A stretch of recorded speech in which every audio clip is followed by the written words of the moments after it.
The fog rolled through the streets of London like a living thing, soft and grey and eternal. It wrapped itself around the tall brick buildings, curled through the narrow alleyways, and pressed against the windows where candles flickered in the darkness. The year was 1875, and the great city breathed with the rhythm of 5 million souls, each one carrying secrets and sorrows and small, quiet hopes that glowed like embers in the night. If you had stood on the corner of Cheapside and Bread Street on a November evening, you would have seen the gaslight struggling through the mist, creating perfect circles of golden light that seemed to float in the air like tiny moons. The cobblestones beneath your feet would have been damp and cold, reflecting those lights in rippling patterns whenever a horse-drawn carriage passed by, its wheels clattering against the ancient stones with a sound that had echoed through these streets for 1,000 years. But what you could not have seen, what remained hidden beneath the respectable facades and the proper manners and the carefully maintained appearances, was the weight that pressed down upon the hearts of everyone who walked those foggy streets. It was a weight made of worry and fear and the constant exhausting effort of trying to appear better than you were, trying to hide your struggles, trying to maintain your position in a society that could be as cruel as it was refined. The Victorian mind was a complicated place, full of contradictions and carefully locked doors. On the surface, everything appeared ordered and proper. Men walked with straight backs and serious faces. Women glided through the streets in their long dresses and bonnets, their eyes downcast, their movements measured and controlled. Children stood quietly beside their parents, speaking only when spoken to, their natural energy compressed into stillness by the iron rules of etiquette and expectation. But beneath this surface of control, beneath the veneer of respectability and progress, there lived a different reality. It was a reality of constant anxiety, of fears that could not be spoken aloud, of pressures that ground against the human spirit like millstones, slowly wearing away at the soul, until even the strongest person felt themselves growing thin and tired and grey, like the fog itself. The psychological truth of Victorian London was this: almost everyone was afraid. They were afraid of poverty, of scandal, of disease, of losing their position, of what the neighbours would think, of God's judgment, of the workhouse, of madness, of the future, of the past, of themselves. This fear lived in their chests like a permanent resident, shaping every decision, colouring every interaction, influencing every thought they had from the moment they woke in the cold morning darkness until they finally surrendered to sleep in their narrow beds at night. And the remarkable thing, the truly fascinating aspect of this psychological landscape, was how well they hid it. The Victorians became masters of the mask, experts at presenting one face to the world while experiencing something entirely different within. A gentleman who smiled and tipped his hat on the street might be one missed payment away from complete ruin. A lady who appeared the picture of domestic contentment might be slowly suffocating under the weight of expectations she could never meet. A successful merchant whose business thrived might lie awake every night haunted by fears that could not be reasoned away. The city itself seemed to reflect this duality. By day, when the sun managed to break through the smoke and fog, London could appear magnificent, a triumph of human achievement, the heart of the greatest empire the world had ever known, a place of grand buildings and impressive industry and undeniable progress. But at night, when the fog thickened and the gaslights cast their uncertain glow, the city revealed its other self. The shadows grew deeper, the alleyways more menacing, and all the things that could not be spoken during the daylight hours seemed to whisper from every darkened doorway and shuttered window. The truth was that Victorian London was a city of contradictions, and those contradictions created a particular kind of psychological pressure that affected everyone who lived there, from the wealthiest aristocrat in his Mayfair mansion to the poorest crossing sweeper huddled in a doorway in the East End. The contradiction between appearance and reality, between what must be shown and what must be hidden, between the official story of progress and prosperity and the lived experience of struggle and fear. These contradictions created a kind of cognitive dissonance that shaped the Victorian mind in profound ways. Consider for a moment what it meant to live in a time when your worth as a person was determined almost entirely by your position in society, and when that position could be lost in an instant through circumstances beyond your control.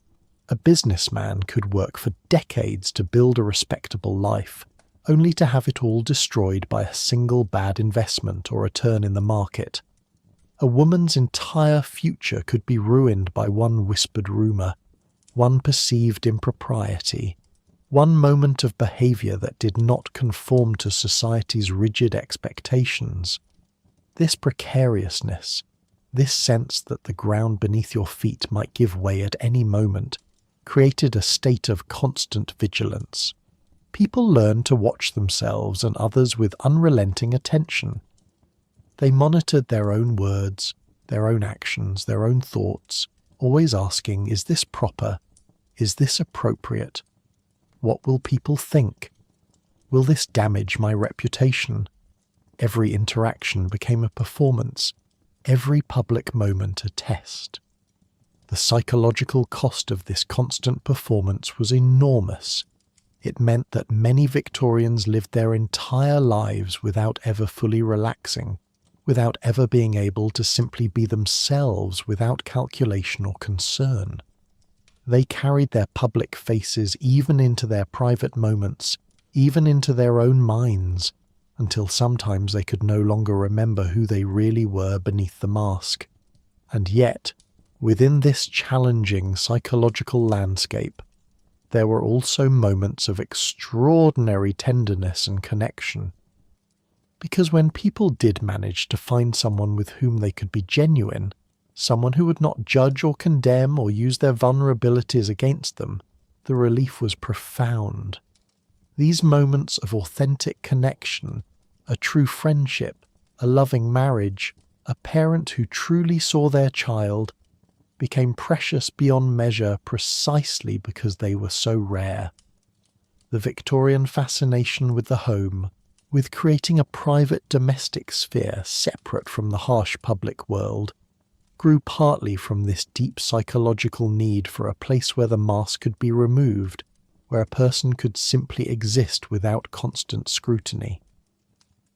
The ideal of the home as a sanctuary, a peaceful refuge from the storms of the world, was not just a sentimental notion, but a genuine psychological necessity for people who spent their days navigating a society that demanded constant conformity and control. As the evening deepened over London, as the lamplighters made their rounds and the fog grew thicker, millions of people retreated into their homes, into whatever small space they occupied in this vast city. The wealthy retired to their drawing rooms and parlours, the middle classes to their modest but respectable houses, the working poor to their cramped rooms and tenements.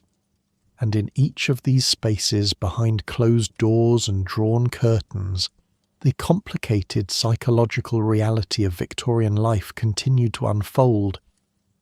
A father might sit by the fire, appearing to read his newspaper, while his mind churned with worries about debts he could not pay. A mother might tend to her children with gentle hands while battling a deep melancholy she had no language to express and no permission to acknowledge. A young clerk might lie in his narrow bed in a boarding house, staring at the ceiling and wondering if this was all life would ever be, the same routine, The same small room, the same feeling of being trapped in circumstances he could not escape. These private psychological experiences, these inner lives that no one else could see, were as much a part of Victorian London as the grand buildings and the impressive industry. They were the hidden current beneath the visible surface, the secret story that ran parallel to the official narrative of British superiority and progress. The gaslights flickered in the fog, creating pools of uncertain light in the darkness. Somewhere in the distance, a church bell tolled the hour. The great city settled into its nightly rhythm, and all across London, in thousands upon thousands of rooms, people wrestled with thoughts and feelings they could share with no one, carrying burdens they bore in silence because that was what their world demanded of them.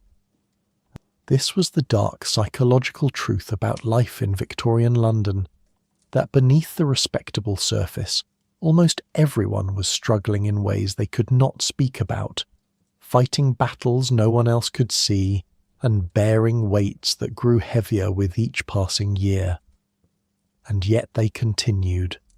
They rose each morning, put on their proper clothes, arranged their proper faces, and stepped out into the foggy streets to play their parts in the great performance of Victorian society. The question that whispers to us across the years is not how they managed to maintain their composure, but what price they paid for it. What did it cost them, psychologically and emotionally, to live in a world that demanded such constant control, such rigid conformity, such careful hiding of their authentic selves? And what can we learn from their experience about the relationship between social pressure and mental well-being, between appearance and reality, between the face we show the world and the person we truly are? The fog continued its slow dance through the streets, wrapping the city in its grey embrace, and the story of Victorian London's hidden psychological reality was just beginning to unfold. The wait began the moment consciousness returned each morning. Before opening their eyes, before moving from the bed, before the day had truly started, many Victorians felt it settle onto their chests. The heavy awareness of all that was expected, all that must be done, all that could go wrong. For a middle-class family living in a respectable London neighbourhood, perhaps in Clapham or Islington, the psychological burden was immense despite their comfortable circumstances. The father, let us call him Mr. Thomas Blackwell, would wake in the pre-dawn darkness to the sound of the servants beginning their work below. The house must appear perfectly maintained. The family must present an image of prosperity and respectability. Every detail mattered. Mr. Blackwell worked as a clerk in the city, in one of the countless offices that processed the paperwork of empire. His position was respectable but precarious. Above him stretched an elaborate hierarchy of supervisors and managers and partners, each one a reminder that he had climbed only so far and might climb no further. Below him, he could sense the pressure of younger men, cheaper labour, people who would gladly take his position if he faltered or failed or simply aged out of usefulness. The psychological pressure of maintaining this position was relentless. Every morning as he dressed in his dark suit and stiff collar, every morning as he ate his breakfast in controlled silence and kissed his wife goodbye and walked to the omnibus stop, he carried the awareness that his family's entire way of life depended on his ability to perform his duties without error, without complaint, without any sign of weakness or uncertainty. One mistake could mean dismissal. Dismissal could mean ruin. Ruin could mean the workhouse. This chain of consequences was not merely theoretical but real and immediate, something that happened to people they knew, families they had once associated with who suddenly disappeared from social circles, their fall from respectability so complete that even mentioning their names became uncomfortable. The psychological effect of living under this kind of pressure, day after day, year after year, was profound. Mr. Blackwell developed what we might now recognise as chronic anxiety, though the Victorians had no such term for it. He experienced tightness in his chest, difficulty sleeping, a constant sense of impending disaster that lurked at the edges of his thoughts. He could not relax, could not truly rest, because the consequences of any lapse felt too catastrophic to risk. His wife, Mrs. Elizabeth Blackwell, carried her own distinct but equally heavy psychological burden. Her entire value as a person, according to Victorian society, rested on her ability to manage the household, raise the children properly, and support her husband's position in society by being the perfect wife, cheerful but not frivolous, educated but not overly intellectual, pious but not fanatical, beautiful but not vain, capable but not assertive. The mental energy required to maintain this delicate balance was exhausting. Mrs. Blackwell rose each morning to oversee a household that must run like clockwork. The servants must be managed with firmness but not cruelty. The meals must be nutritious but economical. The children must be clean and well-behaved and properly educated. The house must be comfortable for her husband but not wastefully expensive. Every penny must be accounted for, every decision must be correct, and if anything went wrong, the failure was hers alone. Beyond the practical demands lay the social ones. Mrs. Blackwell must maintain the family's social position through careful cultivation of appropriate relationships. She must make and return calls at the proper times, send notes and invitations and thank you cards according to precise social rules, dress appropriately for every occasion, know who was in favour and who was not, navigate the complicated social hierarchies of her neighbourhood and church and social circles without making any errors that might damage the family's reputation. The psychological toll of this constant performance was severe. Mrs.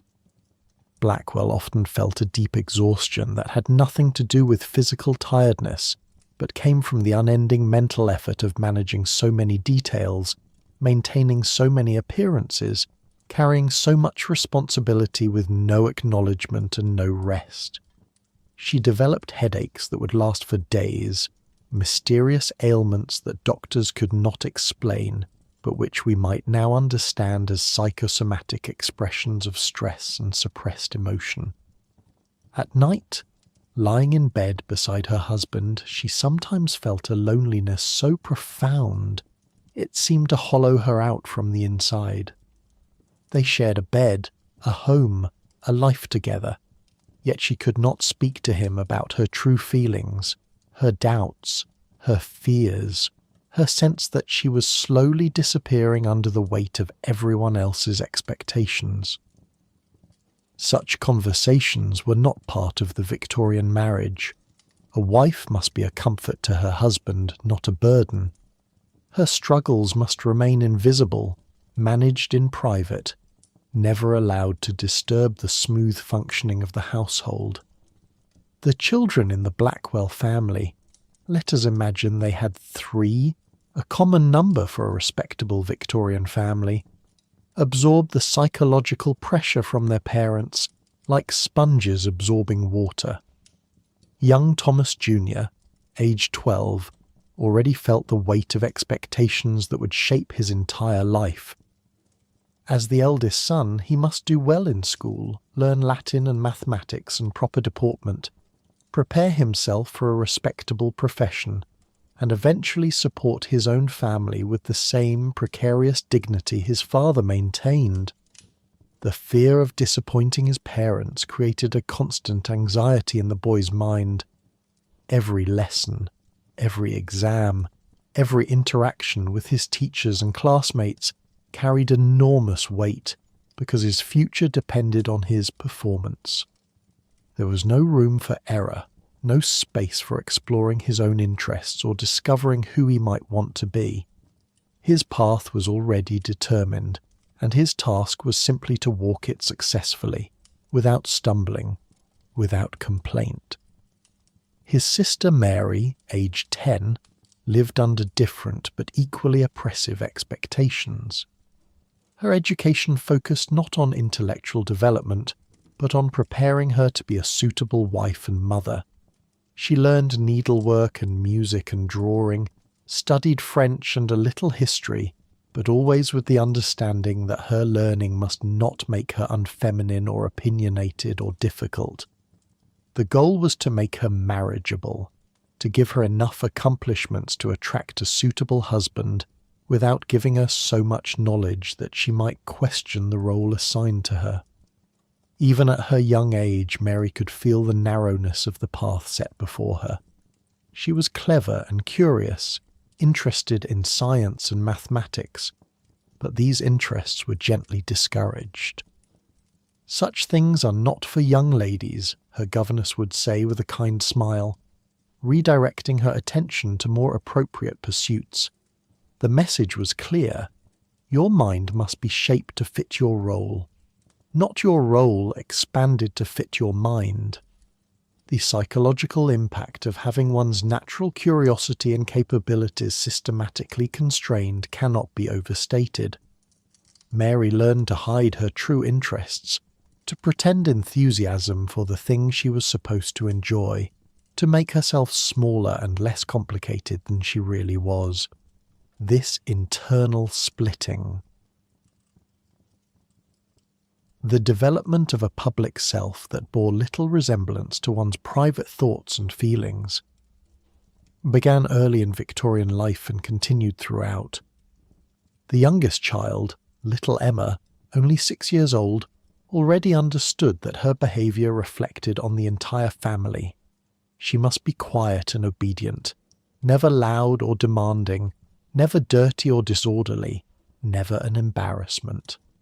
Children were meant to be seen and not heard, and Emma learned early to suppress her natural exuberance, to modulate her voice, to move carefully through the world so as not to disturb the carefully maintained order of adult life. The psychological consequence of this early training was a kind of hypervigilance, a constant monitoring of one's own behaviour and its potential impact on others. Emma learned to read her parents' moods with extraordinary sensitivity, to adjust her own behaviour to suit their emotional states, to make herself pleasing and undemanding. This might sound like simple good manners, but the degree of self-suppression required, the constant sublimation of authentic feelings and needs in service of others' comfort, created patterns that would affect these children for their entire lives. Beyond the immediate family, the psychological weight extended into every relationship, every interaction, every moment of Victorian social life. The Blackwells employed 3 servants, a cook, a housemaid, and a daily woman who came to do the heavy cleaning. These servants lived under their own particular psychological pressures, different from but no less real than those experienced by their employers. The cook, Mrs. Davies, had worked in service since she was 14 years old, now a woman of 45 with no family of her own, no home beyond the small room she occupied in the Blackwell's basement, no security beyond her current position. She must please her employers every day or risk dismissal without a character reference, which would make finding new employment nearly impossible.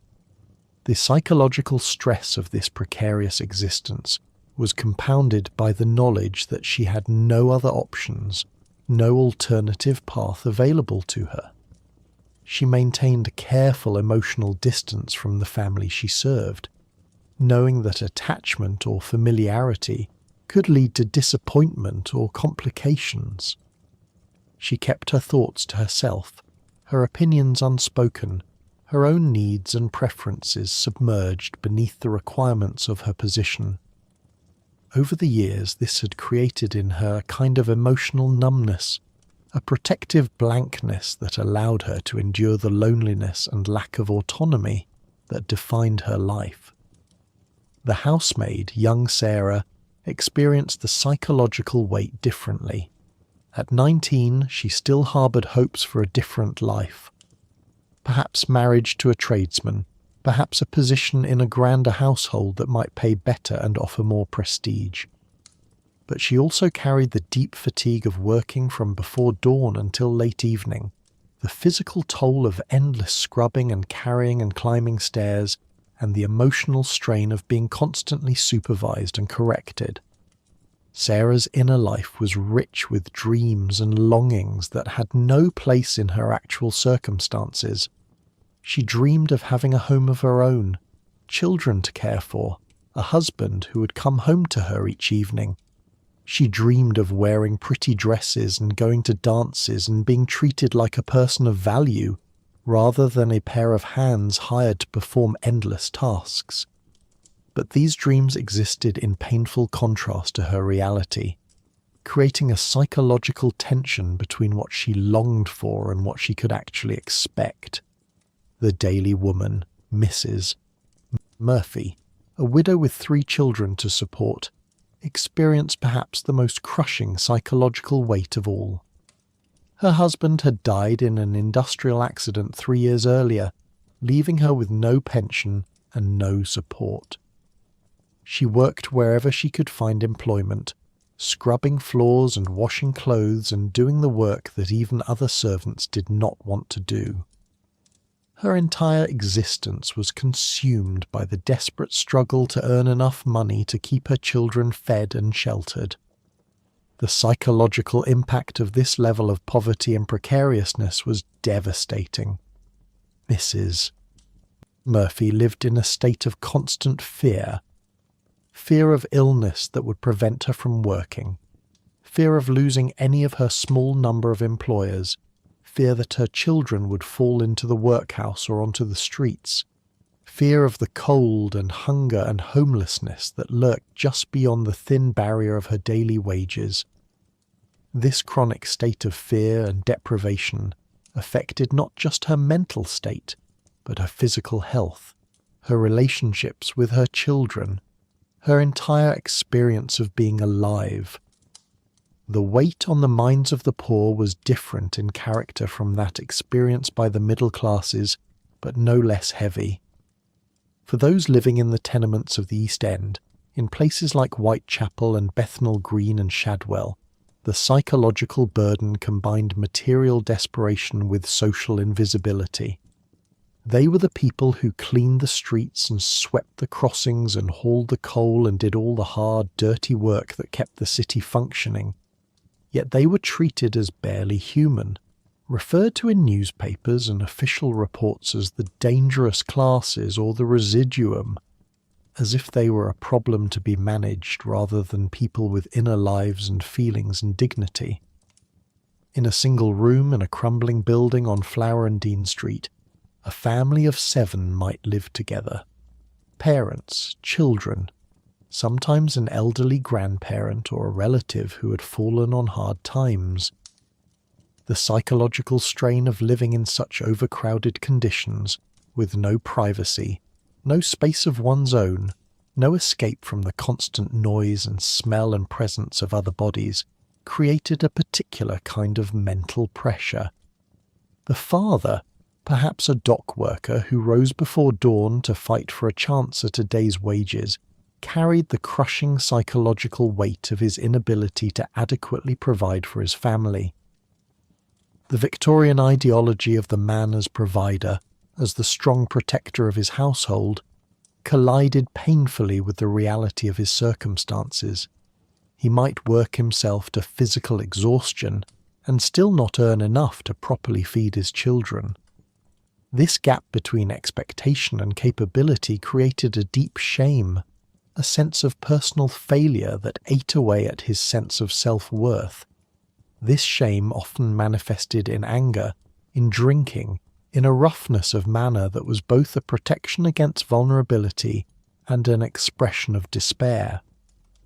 The psychological defense mechanisms developed by the Victorian poor The black humour, the apparent callousness, the toughness that could seem like lack of feeling were adaptations to circumstances that would break anyone who remained too tender, too open to the pain of their situation.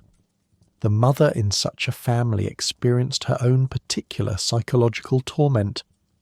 She watched her children grow thin and pale, saw them sicken from the damp and cold and lack of nutrition, knew that the life they were living would likely damage them permanently in ways both physical and psychological. The helplessness of being a mother with no power to protect your children from the consequences of poverty created a special kind of anguish.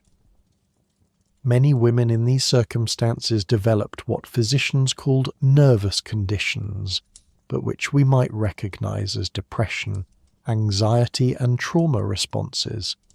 They became listless or overly anxious or prone to hysterics, outbursts of emotion that were actually the only outlet available for feelings that had no other acceptable expression.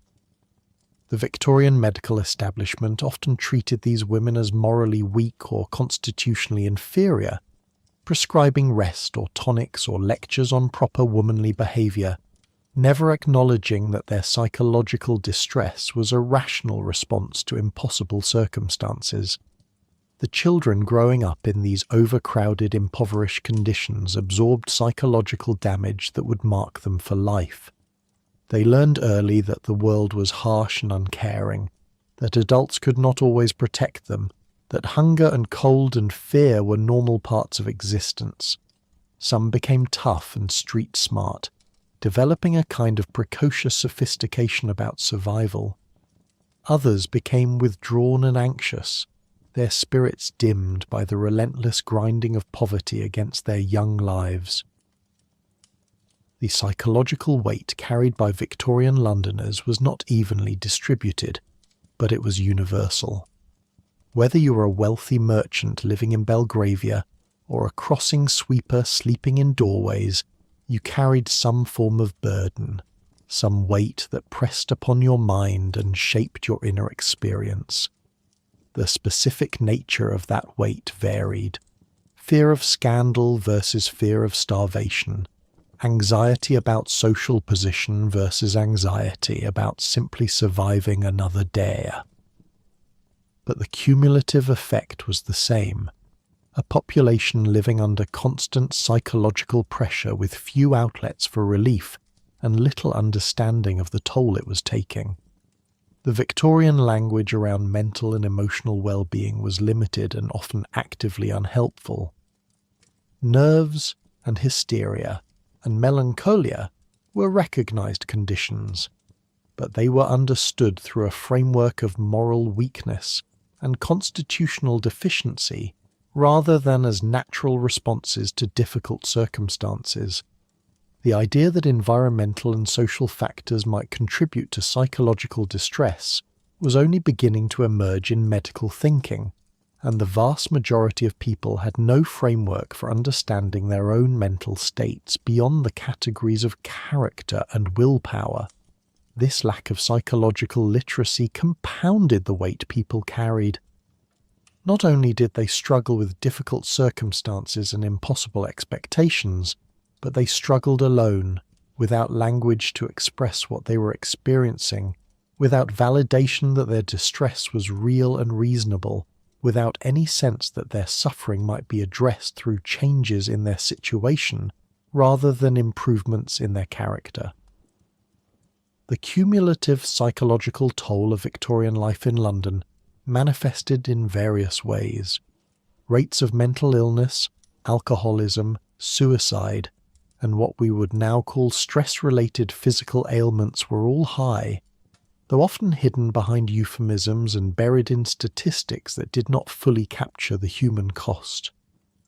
The weight on people's minds was real, it was heavy, and it shaped every aspect of their experience from the moment they woke until they finally escaped into the temporary relief of sleep. And all of this psychological burden existed in a city that simultaneously celebrated itself as the pinnacle of human progress, the greatest metropolis in the world, the shining centre of civilization and empire. The contrast between the official narrative and the lived psychological reality created yet another layer of pressure. The sense that if you were struggling, if you were unhappy, if you felt crushed by the weight of your circumstances, then something must be wrong with you personally, because surely in such a great and prosperous society, those who failed to thrive had only themselves to blame. This internalization of social and economic pressures as personal failings was perhaps one of the most psychologically damaging aspects of Victorian life. It prevented people from recognizing the structural nature of their difficulties, from connecting with others who shared similar struggles, from directing their frustration and anger towards systems that might be changed, rather than toward themselves as individuals who had somehow failed to measure up. The fog outside the windows grew thicker as evening deepened, and inside countless homes across London, people sat with their private burdens, their secret fears, their hidden struggles, each one believing they were alone in their inability to meet the impossible demands of their world. The morning routine in a Victorian London household was a performance of order and control, but beneath its structured surface ran currents of anxiety and exhaustion that never fully subsided. Mrs. Eleanor Hartwell, a widow in her 50s living in a modest but respectable house in Bloomsbury, began each day at 6 o'clock when her single servant, an older woman named Agnes, brought her morning tea. Mrs. Hartwell had once lived in greater comfort, but her husband's death 7 years earlier had left her with just enough income to maintain appearances while living in constant fear of the money running out. The psychological struggle of her daily life revolved around an exhausting calculation of pennies and appearances. Every purchase required careful consideration. Could she afford new gloves, or would the old ones do for another season? Should she attend the charitable society's luncheon, which would require a contribution she could barely afford, or risk being dropped from the social circles that gave her life meaning and structure? How long could she keep Agnes, whose wages represented a significant portion of her limited income, but whose presence was essential to maintaining the appearance of genteel respectability? These were not merely practical questions, but psychological torture, a constant negotiation between necessity and appearance that left Mrs. Hartwell mentally exhausted before the day had properly begun. She would sit at her small breakfast table stirring her tea while her mind churned through calculations and worries, feeling the tightness in her chest that had become her constant companion, the physical manifestation of financial anxiety that never truly left her. The hidden struggle of the genteel poor, those who had just enough to avoid destitution but never enough to feel secure, was particularly psychologically damaging because it combined material precariousness with the requirement to hide that precariousness. Mrs. Hartwell could not admit to her friends that she sometimes went to bed hungry to save money. She could not confess that she wore the same dress to every event, carefully altering it with different ribbons and collars to create the illusion of variety. She could not reveal that she lay awake at night doing sums in her head, trying to make impossible numbers balance, trying to figure out how to make her small income stretch across all the expenses required to maintain her place in society.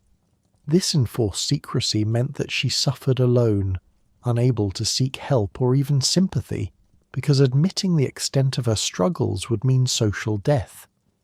The psychological isolation of this experience was profound. Mrs. Hartwell had numerous acquaintances, belonged to several charitable societies, attended church regularly, yet she had no one with whom she could be truly honest about her circumstances. The loneliness of keeping up appearances while quietly desperate was a special kind of torture. Across the city, in a different but equally challenging situation, young William Cooper sat at his high desk in a counting house in the city, his hand cramping from hours of copying figures into ledgers. William was 23, a junior clerk earning 30 shillings a week, living in a boarding house in Clerkenwell and trying to save enough money to eventually marry and establish his own household.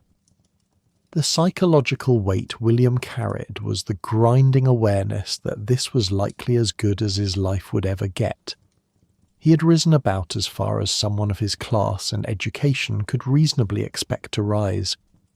He would spend the next 40 years sitting at similar desks, copying similar figures, earning perhaps a few shillings more per week if he was lucky, living in boarding houses or small rented rooms, never quite able to afford the middle-class life he'd been taught to aspire to. This gap between aspiration and reality created a chronic sense of disappointment that coloured all of William's experiences. He had been raised to believe that hard work and moral character would lead to success and prosperity, but the reality of his life disproved that daily. He worked hard, was punctual and reliable and honest, yet remained poor.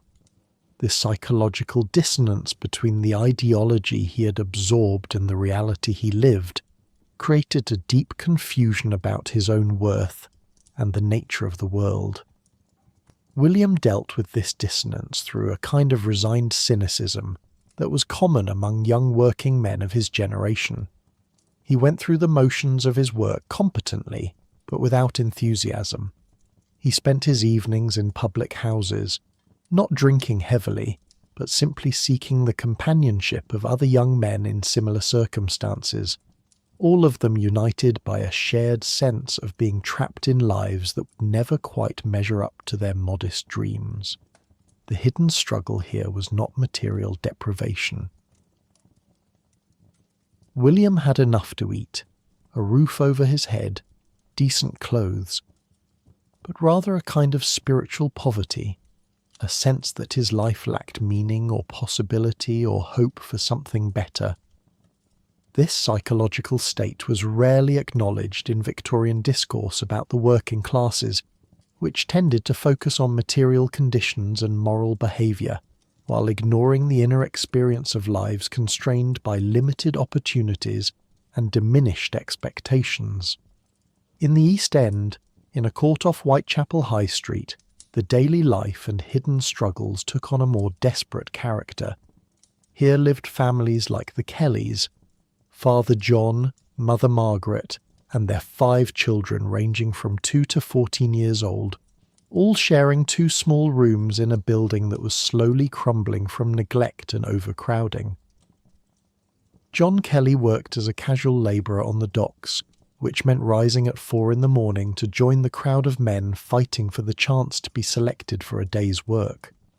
Some mornings he was chosen and earned a few shillings. Other mornings he was sent away empty-handed and returned to his family with no income and no prospects for that day. The psychological toll of this uncertainty was enormous. The constant unpredictability of his income created a state of chronic stress that manifested in physical symptoms: headaches, digestive problems, difficulty sleeping. John's mental state fluctuated between desperate hope on the mornings when he set out for work and crushing disappointment on the days when he failed to find it. Over time, this pattern of hope and disappointment wore away at his emotional resilience, leaving him increasingly prone to anger, despair, and the temptation to seek relief through drink. Margaret Kelly's daily struggle centred on the impossible task of feeding and clothing 5 children on an income that was both insufficient and unreliable. She performed miracles of household management, stretching every penny, making soup from bones and scraps, patching clothes until they were more patched than original fabric, finding ways to keep her children alive that required levels of creativity and resourcefulness that would have impressed any businessman, though her work was never valued or even truly seen. The psychological burden of this daily struggle was immense. Margaret lived in a constant state of worry. Worry about the next meal, worry about the children's health, worry about the rent that was always on the verge of being unpaid, worry about what would happen if she or her husband fell ill. This worry was not an occasional state, but her permanent condition, the background hum of her entire existence. The hidden struggle was that despite her superhuman efforts, Margaret could see that her children were suffering. They were often hungry, always thin, frequently sick from the damp and cold and poor nutrition. The two youngest had rickets from lack of sunlight and proper food. The oldest girl, Annie, had left school at 10 to work in a matchbox factory, coming home each evening with chemical burns on her hands and a cough that grew worse each week. Margaret knew, with a knowledge that sat like lead in her stomach, that she was failing her children not through any fault of her own, but because the circumstances of their lives made failure inevitable. No amount of hard work or clever management could overcome the fundamental fact that they had too little money for too many needs. This awareness, that her children were being damaged by poverty, and she was powerless to prevent it, created a psychological pain that was almost unbearable.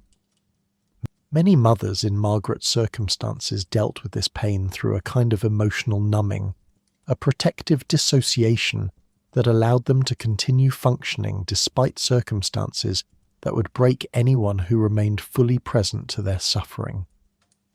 Margaret found herself going through the motions of daily life, while feeling somehow distant from it, as if watching herself from outside, as if the woman scrubbing clothes in the freezing courtyard or stirring the thin soup over the inadequate fire was someone else, someone she observed with a kind of detached pity.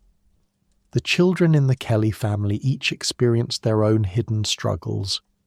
Young Tom, the eldest boy at 12, felt the weight of adult responsibilities without any of the power or resources to meet them. He worked as an errand boy, contributing his few pence to the family's income, but he also absorbed the stress and fear that permeated their household. He worried about his parents, worried about his younger siblings, felt a premature sense of responsibility for people he had no ability to help. This parentification of children was common in poor Victorian families, and its psychological effects were lasting. Tom was losing his childhood, his natural playfulness and curiosity subordinated to the demands of survival. He was developing the emotional armour typical of street children. A toughness, a cynicism about adult promises, a practical knowledge of the world's cruelty that should have come much later, if at all. His sister Annie, working 10 hours a day in the matchbox factory at 14, experienced her own particular psychological trauma. The work was monotonous and dangerous, the air thick with white phosphorus fumes that slowly poisoned the workers, creating the horrifying condition known as phossy jaw, where the jawbone would gradually disintegrate. Annie had seen older girls with this condition, their faces misshapen, their pain constant, their lives effectively over. The psychological terror of knowing that her work was slowly poisoning her, that she had no choice but to continue because her family needed the money, that her future most likely held more of the same grinding labour, followed by illness and early death. This knowledge created a kind of despair that had nowhere to go. Annie could not speak about it, could not protest, could only continue showing up each morning and breathing the poisoned air and trying not to think too much about what her life would be in 5 or 10 or 20 years. The hidden struggle of Victorian children in all classes was often the gap between what they were told about the world and what they actually experienced. They were taught that God was loving and just, that hard work led to success, that virtue was rewarded and vice punished, that they lived in the greatest nation on earth. Yet their daily experience often contradicted these teachings in fundamental ways. Children like Annie could see that hard work did not lead to success. Her mother worked harder than anyone Annie knew and remained desperately poor. They could see that virtue was not reliably rewarded. Good people suffered while bad people sometimes prospered. They could see that the official stories about progress and prosperity did not match the reality of their lives. This created a kind of cognitive dissonance, a confusion about what to believe and whom to trust, that affected their psychological development in profound ways. Even in wealthier households, children experienced hidden struggles that shaped their inner lives.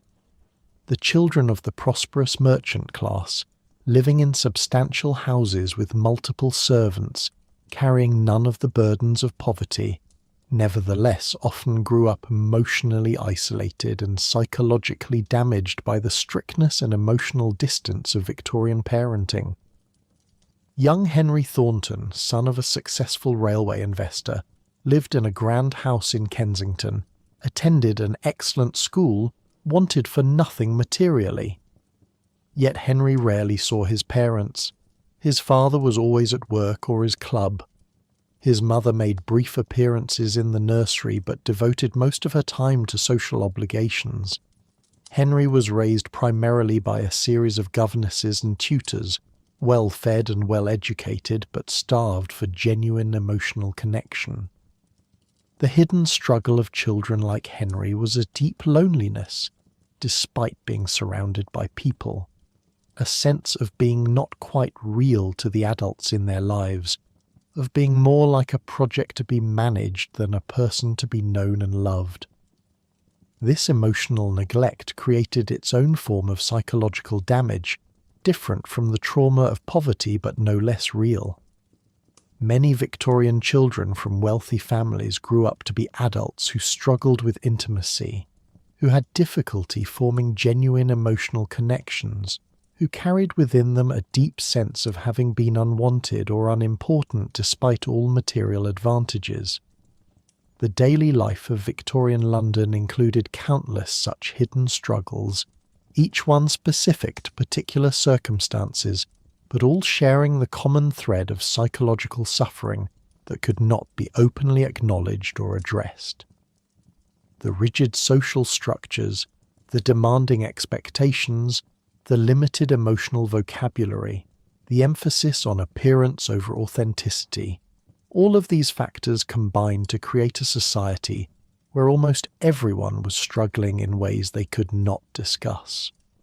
A young woman working as a governess in a wealthy household struggled with the ambiguous status of being neither a servant nor family, belonging nowhere, always on the edge of both worlds but welcome in neither, living in a kind of social limbo that created profound psychological stress.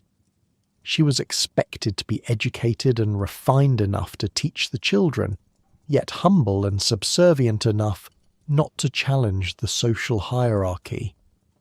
The mental gymnastics required to maintain this position, to be simultaneously superior and inferior, to have authority over children while having none over one's own life, created a special kind of exhaustion. A shopkeeper in Oxford Street struggled with the fear of competition and changing markets, watching larger stores open nearby and wondering how long his small business could survive, unable to sleep for worrying about debts and expenses and the possibility of losing everything he had worked to build. The psychological weight of being responsible not just for himself but for employees and their families, of knowing that his decisions and fortunes affected other people's lives, created a burden that many small businessmen carried to their graves. A nurse in one of London's great hospitals struggled with the trauma of witnessing so much suffering and death, of working in conditions that were barely controlled chaos, of knowing that many patients died not from their illnesses but from infection and inadequate care, of being unable to help as much as she longed to help, of going home each night carrying the faces and stories of people she could not save. The psychological toll of care work in an era before any real understanding of trauma or emotional support for caregivers was enormous and completely unacknowledged.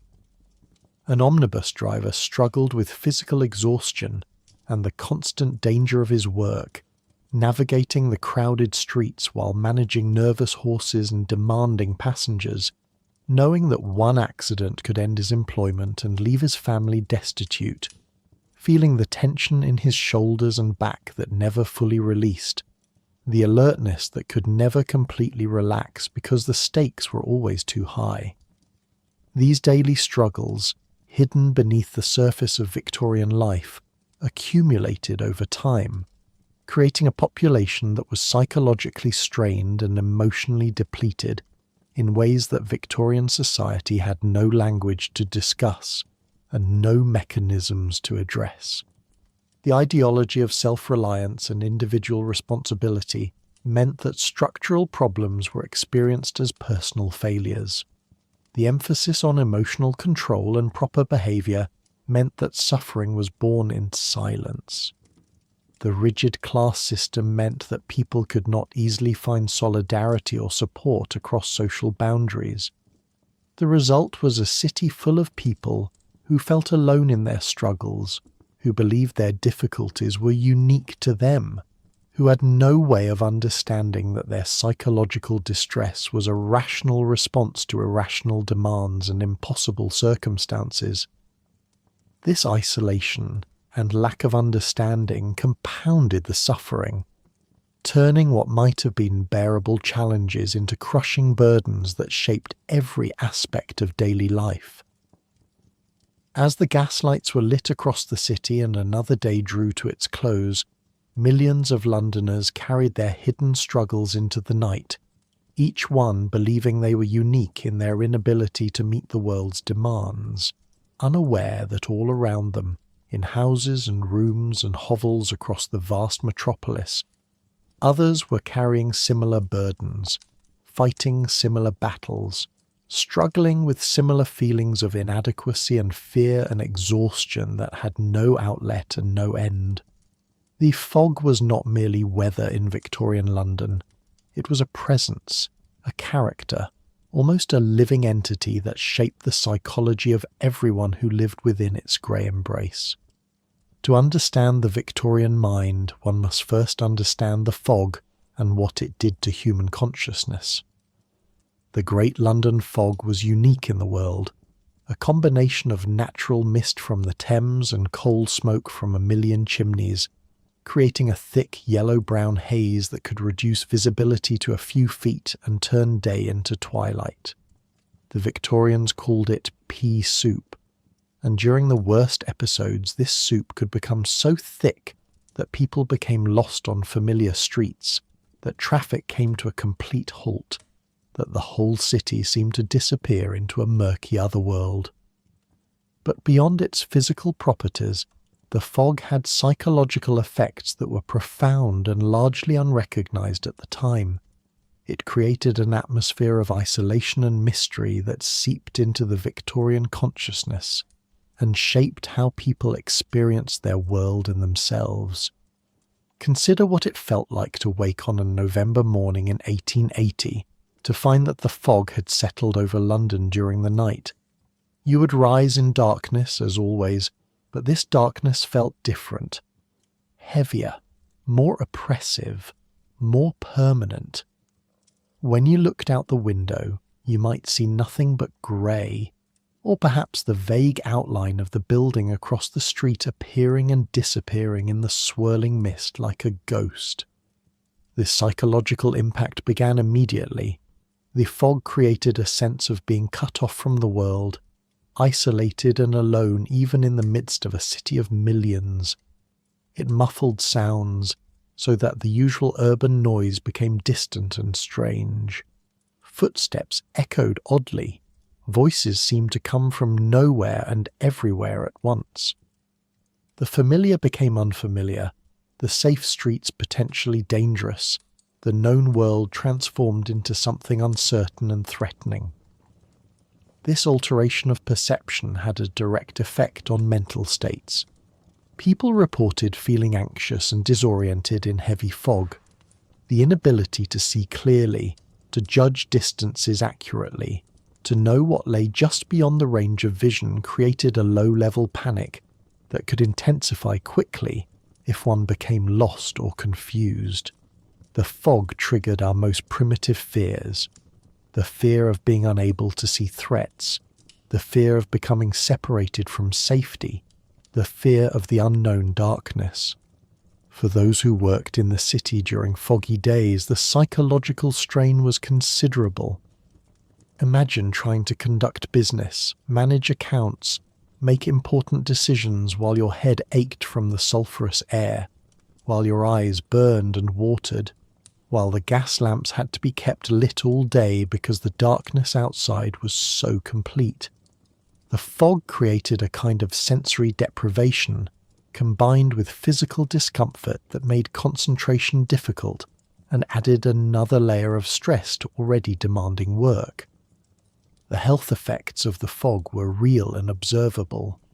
People with respiratory conditions suffered terribly. Children and the elderly died in greater numbers during severe fog episodes. But there were also less visible effects on mental health and emotional well-being. The constant breathing of polluted air affected brain function, creating fatigue, depression, and irritability. The lack of sunlight during prolonged foggy periods disrupted circadian rhythms and contributed to what we would now recognize as seasonal affective disorder. Victorian doctors noted that certain ailments seemed to worsen during foggy weather. Melancholia became more severe, nervous conditions more pronounced, cases of brain fever and nervous exhaustion more common. They understood that there was some connection between the fog and mental state, though they lacked the scientific framework to explain it properly. Some attributed it to bad air or miasmas, others to the moral weakness that made people susceptible to atmospheric influences. None recognized the combination of air pollution, vitamin D deficiency from lack of sunlight, social isolation, and sensory disruption that the fog created. The fog also had a particular psychological effect because it made visible something that was usually invisible, the pollution and darkness that existed but were normally less obvious.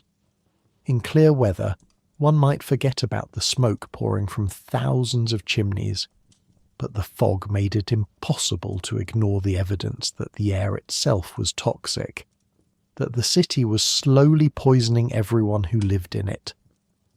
This visible reminder of environmental degradation created an underlying anxiety about health and safety that contributed to the general psychological burden Victorian Londoners carried. There was also something almost Gothic about the London fog, something that fed into the Victorian fascination with the macabre and the mysterious. The fog transformed the rational modern city into a place of shadows and secrets. It created the perfect atmosphere for the stories Victorians told themselves about their city.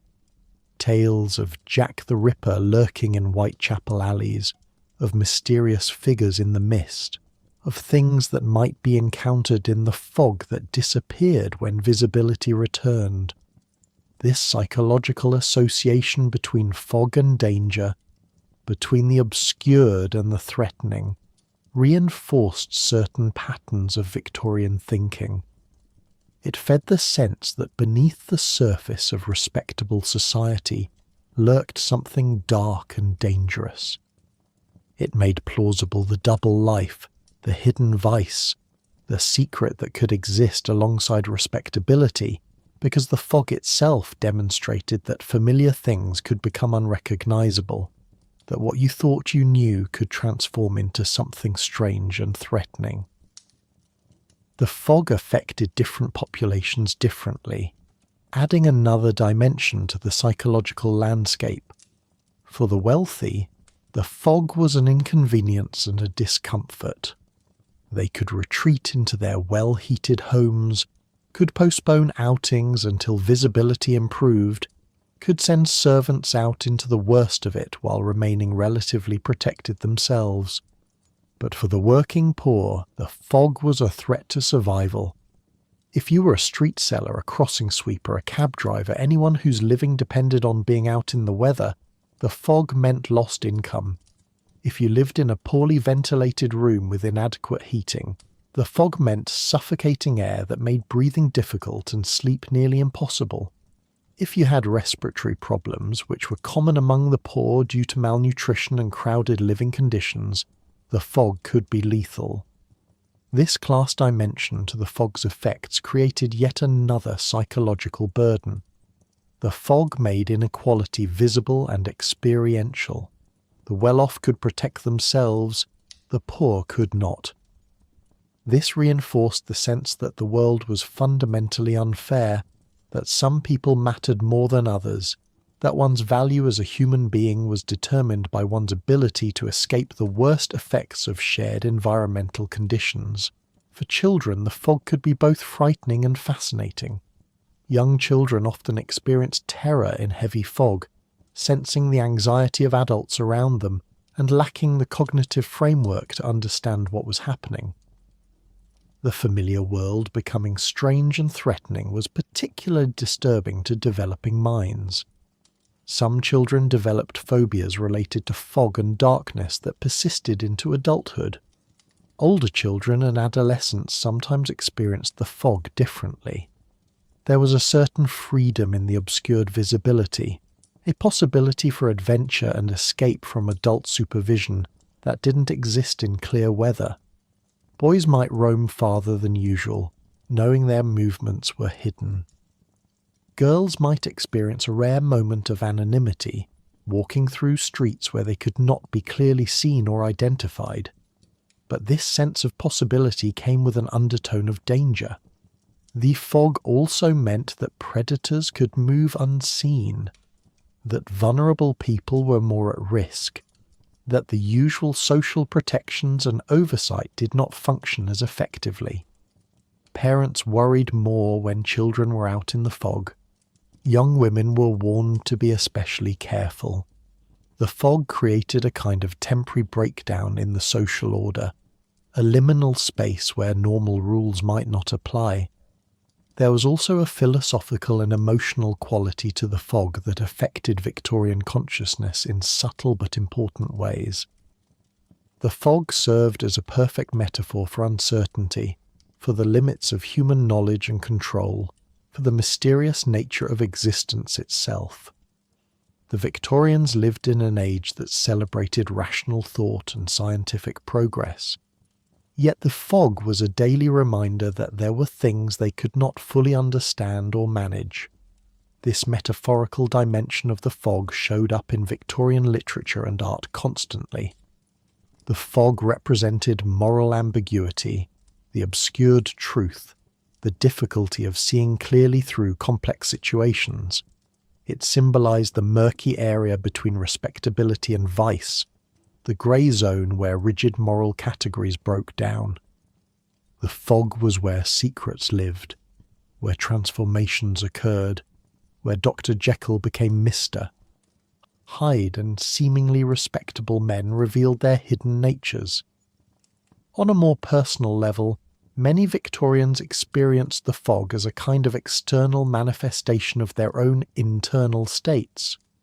When one felt confused or uncertain, when the path forward seemed unclear, when the future was obscured by worry and doubt, the fog outside seemed to mirror the fog within. This psychological projection created a kind of sympathetic resonance between environment and emotion, so that foggy weather could trigger or intensify existing melancholy and anxiety.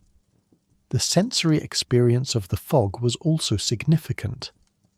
The smell of it was sulphurous and acrid, the taste of it on the tongue, the way it made eyes water and throats burn, the clammy feel of it on skin, all created a physical discomfort that affected mood and mental state.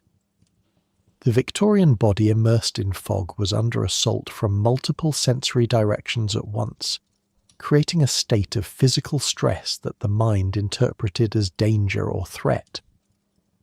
The sound environment during fog was particularly strange and psychologically unsettling. Normal sounds were muffled and distorted. A person walking 10 feet away might sound like they were much farther or much closer than they actually were. Sounds seemed to come from the wrong directions. The usual acoustic cues that helped people navigate and understand their environment were disrupted, creating disorientation and unease. This acoustic confusion contributed to a sense of reality becoming unreliable. When you could not trust your senses to accurately report the world, when what you heard and saw did not match up with what you knew to be true, it created a kind of epistemological uncertainty that was deeply disturbing. Some people reported feeling that the fog made them doubt their own judgment, made them question what was real and what was imagined.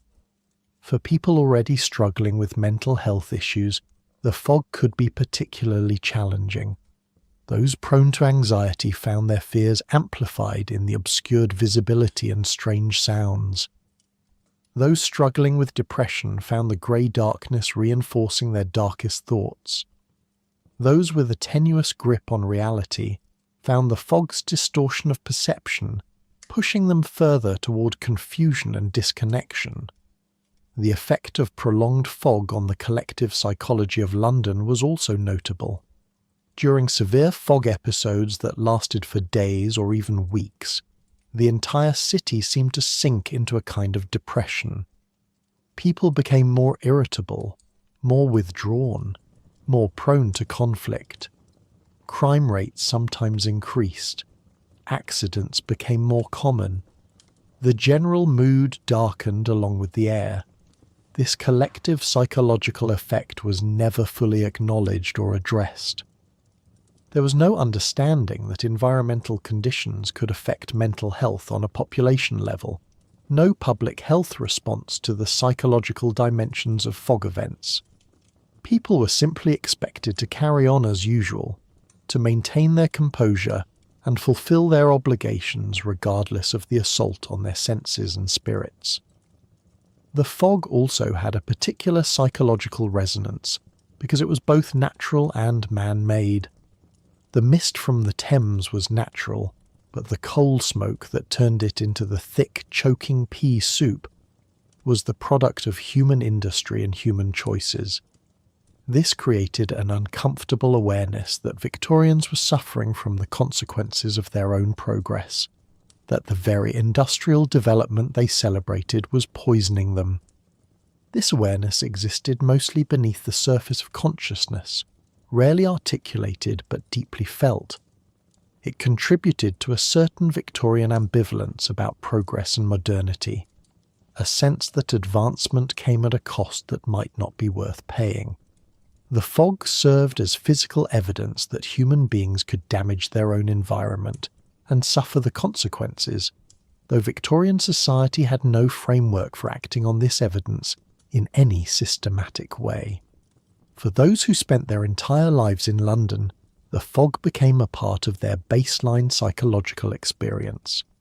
They might not remember clearly what it felt like to live somewhere without it, to breathe clean air, to see the sun reliably.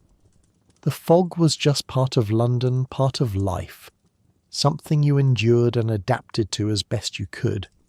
But this adaptation came at a cost. The chronic exposure to polluted air and reduced sunlight affected development and health in ways that became so normalised they were invisible. Children who grew up in Victorian London learned to navigate the fog, to find their way through obscured streets, to function in conditions that would paralyse someone unfamiliar with the city. But they also absorbed, at a fundamental level, the psychological weight of living in an environment that was frequently hostile to human well-being. They learned that discomfort was normal, that difficulty breathing was just part of life, that the world was not necessarily a welcoming or supportive place. As evening deepened and the fog thickened, as gas lamps created halos of uncertain light in the murk, the psychological effect intensified. The city became a series of small pools of illumination, separated by vast stretches of darkness. The distance between one safe lit space and the next became a journey through obscurity. The boundaries of the known world contracted to what could be seen within a few feet, and everything beyond became mystery and potential threat. People hurried through the fog-bound streets, anxious to reach home, to close their doors against the murk, to create a small space of warmth and clarity in the midst of the obscured and uncertain city. They carried with them the psychological weight of the fog-awe, the anxiety it provoked, the discomfort it created, the reminder it provided of their vulnerability to forces beyond their control. The fog settled over the city like a blanket, like a secret, like a truth too uncomfortable to fully acknowledge. It seeped into the Victorian soul, shaping consciousness and mood, and the very experience of being alive in ways both subtle and profound. When we speak of the dark psychological truth about life in Victorian London, we must include the fog and all that it represented, the poison in the air they breathed, the obscured vision, the transformed familiar world, the constant reminder that beneath the surface of order and progress lurked something murky and threatening that could not be entirely controlled or escaped. The weight of proper behaviour pressed down on Victorian life with a force that is difficult for modern people to truly understand. Every aspect of existence was governed by rules. Elaborate, detailed, often arbitrary rules about how to dress, how to speak, whom to associate with, how to display emotion, how to eat, how to walk, how to breathe in public without drawing attention to oneself. These rules were not mere guidelines or suggestions, but serious imperatives backed by severe social consequences. Violating the rules of proper behaviour could mean social death, could destroy a reputation, could ruin a person's prospects and the prospects of their entire family. The psychological pressure of living under such rigid regulation created a particular kind of internal tension that characterized the Victorian mind. For a young woman entering society, the rules were overwhelming in their specificity and number. Miss Charlotte Pemberton, aged 18, daughter of a country solicitor newly arrived in London for the season, had to learn what seemed like thousands of separate regulations about proper feminine behaviour. She must never be alone with a man who is not a family member. She must never speak too loudly or laugh too freely. She must never express opinions too firmly, especially about politics or business, or any subject considered masculine. She must never appear too clever or too educated, as this would make her unattractive to potential husbands. She must never draw attention to herself through dramatic clothing or behaviour. She must always be chaperoned when out in public. She must never make direct eye contact with strangers. She must never walk too quickly or too slowly. She must know precisely how to sit, stand, enter a room, accept an introduction, make conversation, drink tea, and execute dozens of other small behaviours that together constituted proper ladylike deportment. The psychological burden of maintaining such constant vigilance over every tiny aspect of her behaviour was exhausting. Charlotte felt like she was performing in a play where she had not been given the complete script, and where any missed line or wrong gesture could bring the curtain crashing down. She lived in a state of constant self-monitoring, always watching herself from the outside, always evaluating whether her behaviour was correct, always afraid of making the sort of mistake that could ruin her chances of making a good match and thus securing her future. This hypervigilance created a particular kind of psychological splitting. Charlotte developed what we might call a social self, and a private self. The social self was carefully constructed to meet all expectations: demure, pleasant, accomplished, but not overly so, attractive but modest about it, intelligent enough to be interesting but not so intelligent as to be threatening. The private self was more complicated, sometimes angry at the restrictions, sometimes confused about her own authentic feelings and desires, sometimes so focused on performance that she wondered if there was anything real beneath the mask. The anxiety of maintaining this split self was considerable. Charlotte worried constantly about which self might slip out at the wrong moment. What if she laughed too loudly at a dinner party? What if she expressed an opinion too forcefully? What if she accidentally revealed that she had read books considered unsuitable for young ladies? What if someone discovered that she sometimes felt angry about the limitations placed on her life, rather than gracefully accepting them and she was supposed to? These were not idle worries, but real psychological pressures with real consequences. A young woman who developed a reputation for being fast or odd or mannish would find her social prospects severely damaged. Mothers would warn their sons away from her. Other young women would distance themselves to avoid being tainted by association. Invitations would dry up. The entire social mechanism that was supposed to lead to a respectable marriage would shut down, leaving her isolated and her future uncertain. For young men, the rules were different, but no less psychologically demanding. Mr. James Ashford, a young gentleman of good family but limited means, had to navigate an equally complex set of expectations about masculine behaviour. He must be ambitious and industrious, but not appear to work too hard, as actual labour was considered somewhat vulgar for a gentleman. He must be knowledgeable about business and current affairs, but never discuss money in polite company. He must be strong and decisive, but always defer to older men and those of higher social standing.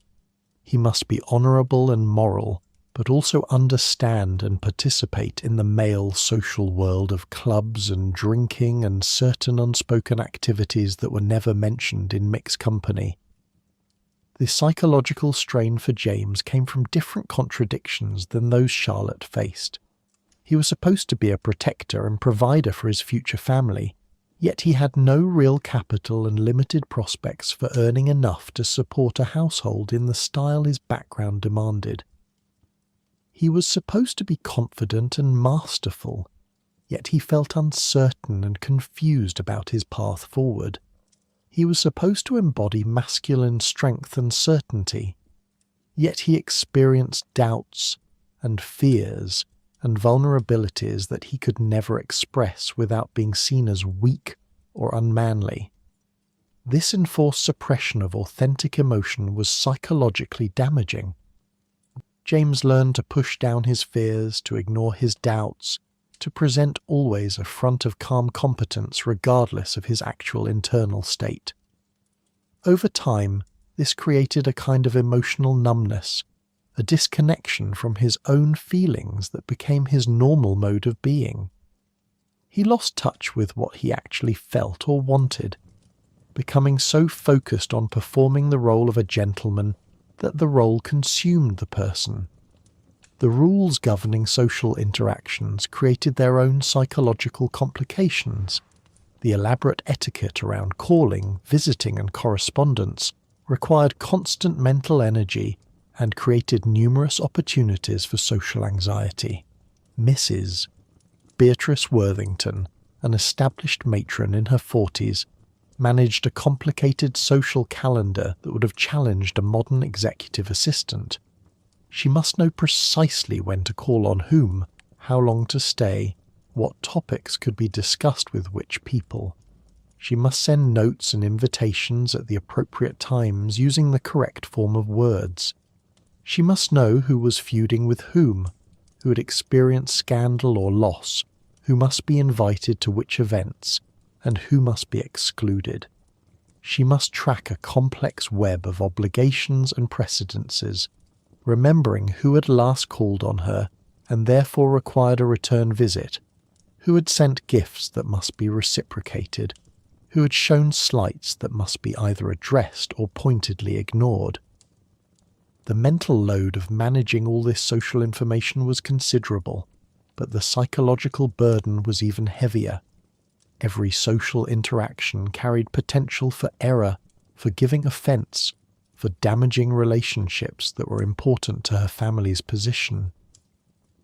Beatrice lived with constant low-level anxiety about whether she was maintaining all her social obligations correctly, whether she had inadvertently insulted someone through a failure of etiquette, whether some mistake she was not aware of had damaged her family's standing. This anxiety was compounded by the fact that the rules themselves were not always clearly stated or consistent. Much of proper behaviour was based on subtle understanding and unstated assumptions that one was simply supposed to know. A person could follow all the explicit rules and still commit a social error through ignorance of some unwritten code or shift in practice that had not been formally announced, but that everyone of proper breeding was somehow expected to have absorbed. The class dimension to these social rules added another layer of psychological complexity.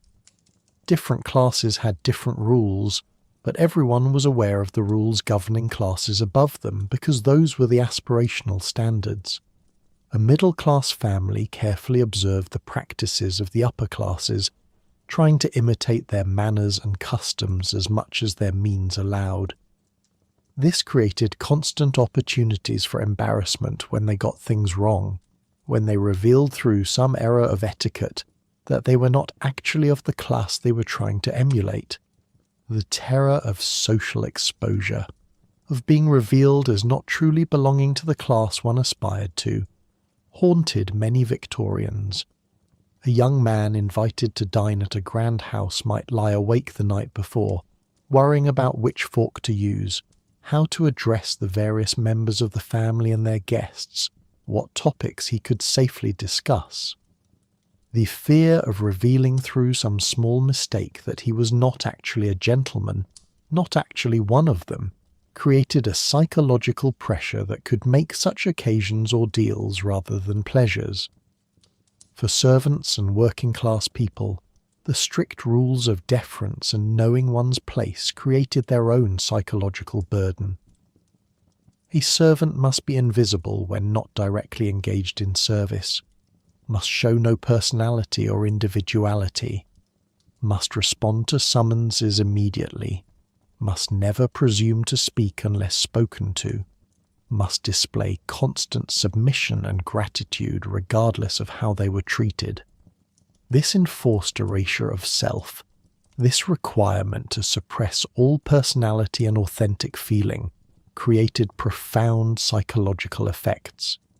Many servants developed a kind of protective blankness, a learned ability to show no reaction no matter what was said or done in their presence. This was a survival mechanism, a way to endure conditions that would otherwise be psychologically intolerable, but it came at the cost of alienation from their own emotions, and sometimes from their sense of themselves as full human beings. The rules around displays of emotion were particularly psychologically damaging. The Victorian ideal was emotional control at all times. Strong feelings were considered vulgar and potentially dangerous. Anger must be suppressed. Grief must be contained within certain prescribed forms and timeframes. Joy must be modulated. Fear must be hidden. The only acceptable displays of emotion were carefully regulated ones that occurred in the appropriate contexts. Tears at funerals, happiness at weddings, patriotic fervour at national occasions. This constant suppression of authentic emotional response created severe psychological strain. Emotions do not simply disappear because they are not expressed. They go underground, where they can manifest in other ways as physical symptoms, Strange moods, outbursts that seem to come from nowhere, chronic depression or anxiety, or the slow erosion of the ability to feel anything at all. Many Victorians, particularly men, developed an emotional flatness that was praised as proper self-control, but was actually a kind of psychological damage. They became unable to access or express their feelings even when it would have been healthy to do so. They lost the ability to connect authentically with others, to form truly intimate relationships, because intimacy requires emotional vulnerability, and vulnerability was strictly forbidden by the rules of proper behaviour. The rules around physical contact and physical expression were also psychologically significant. Touching between people who were not family or intimates was strictly regulated. Handshakes were acceptable in certain contexts but not others. A man might offer his arm to a lady under specific circumstances, but must never presume to touch her otherwise. Children must not be overly physical or demonstrative.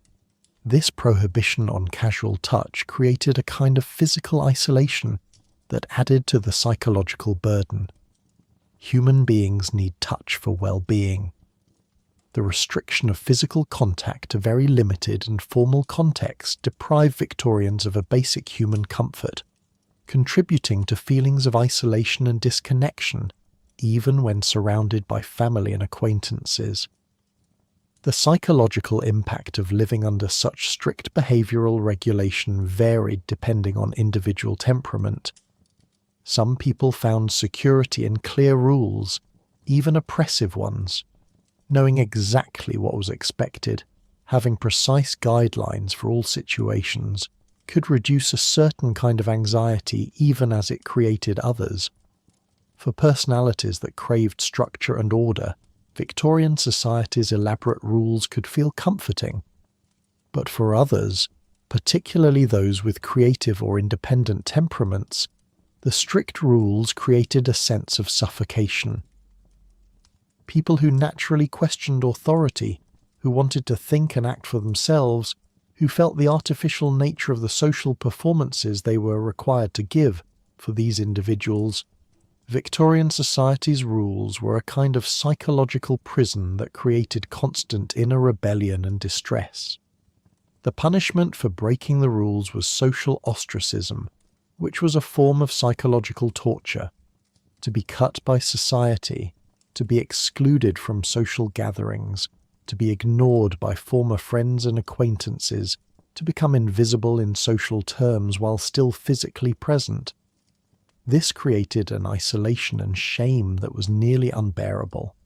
Many people who experienced serious social disgrace never recovered psychologically. Some descended into poverty and despair. Some committed suicide. The social death that came from violating important rules was sometimes more devastating than physical death would have been. The particular cruelty of the Victorian social system was that it often punished most severely those who were already vulnerable.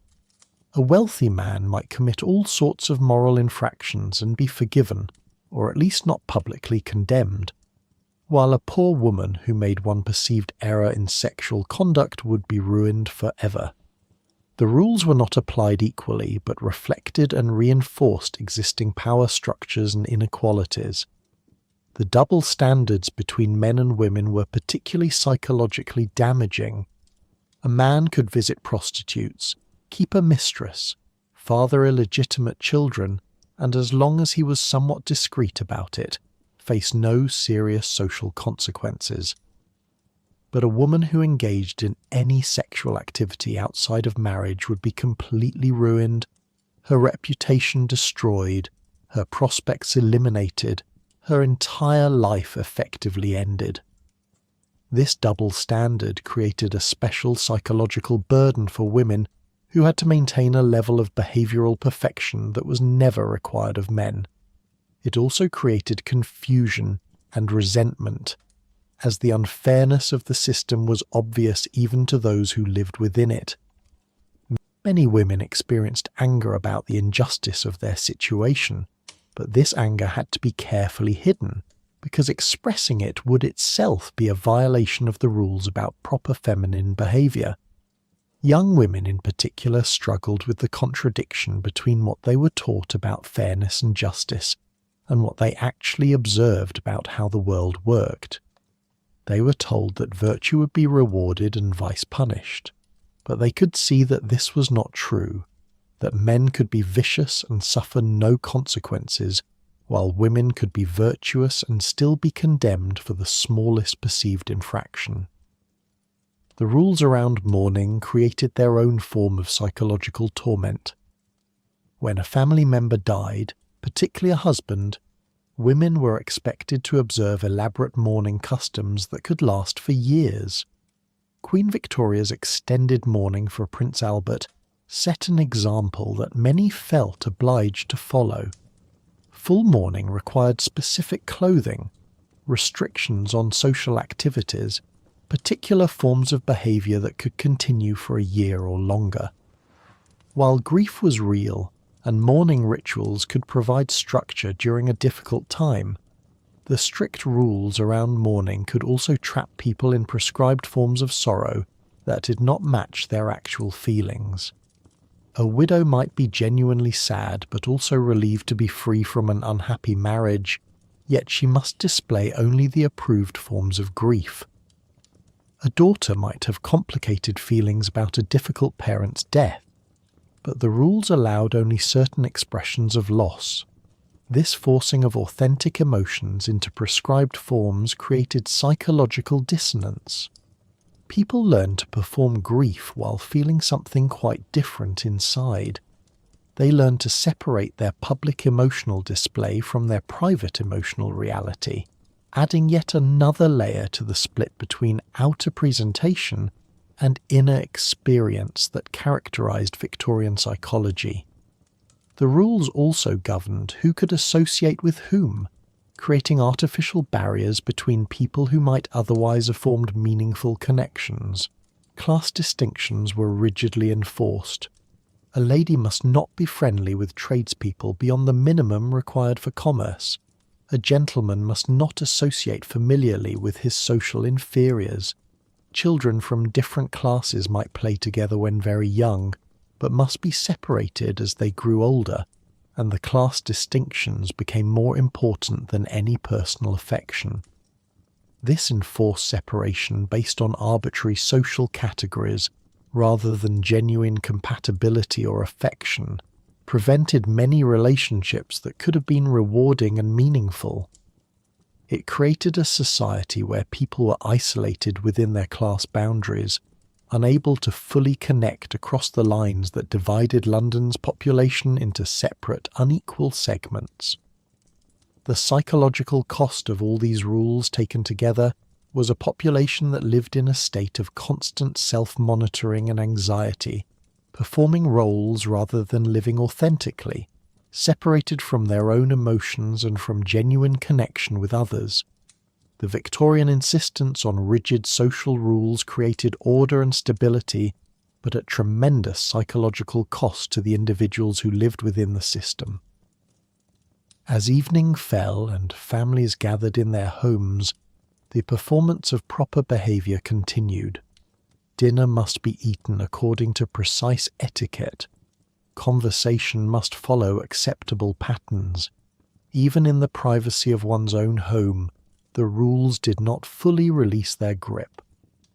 The psychological weight of constant conformity, constant control, constant performance continued even when the curtains were drawn and the outside world shut out, because the rules had been so thoroughly internalized that they shaped not just public behavior, but private thoughts and feelings as well.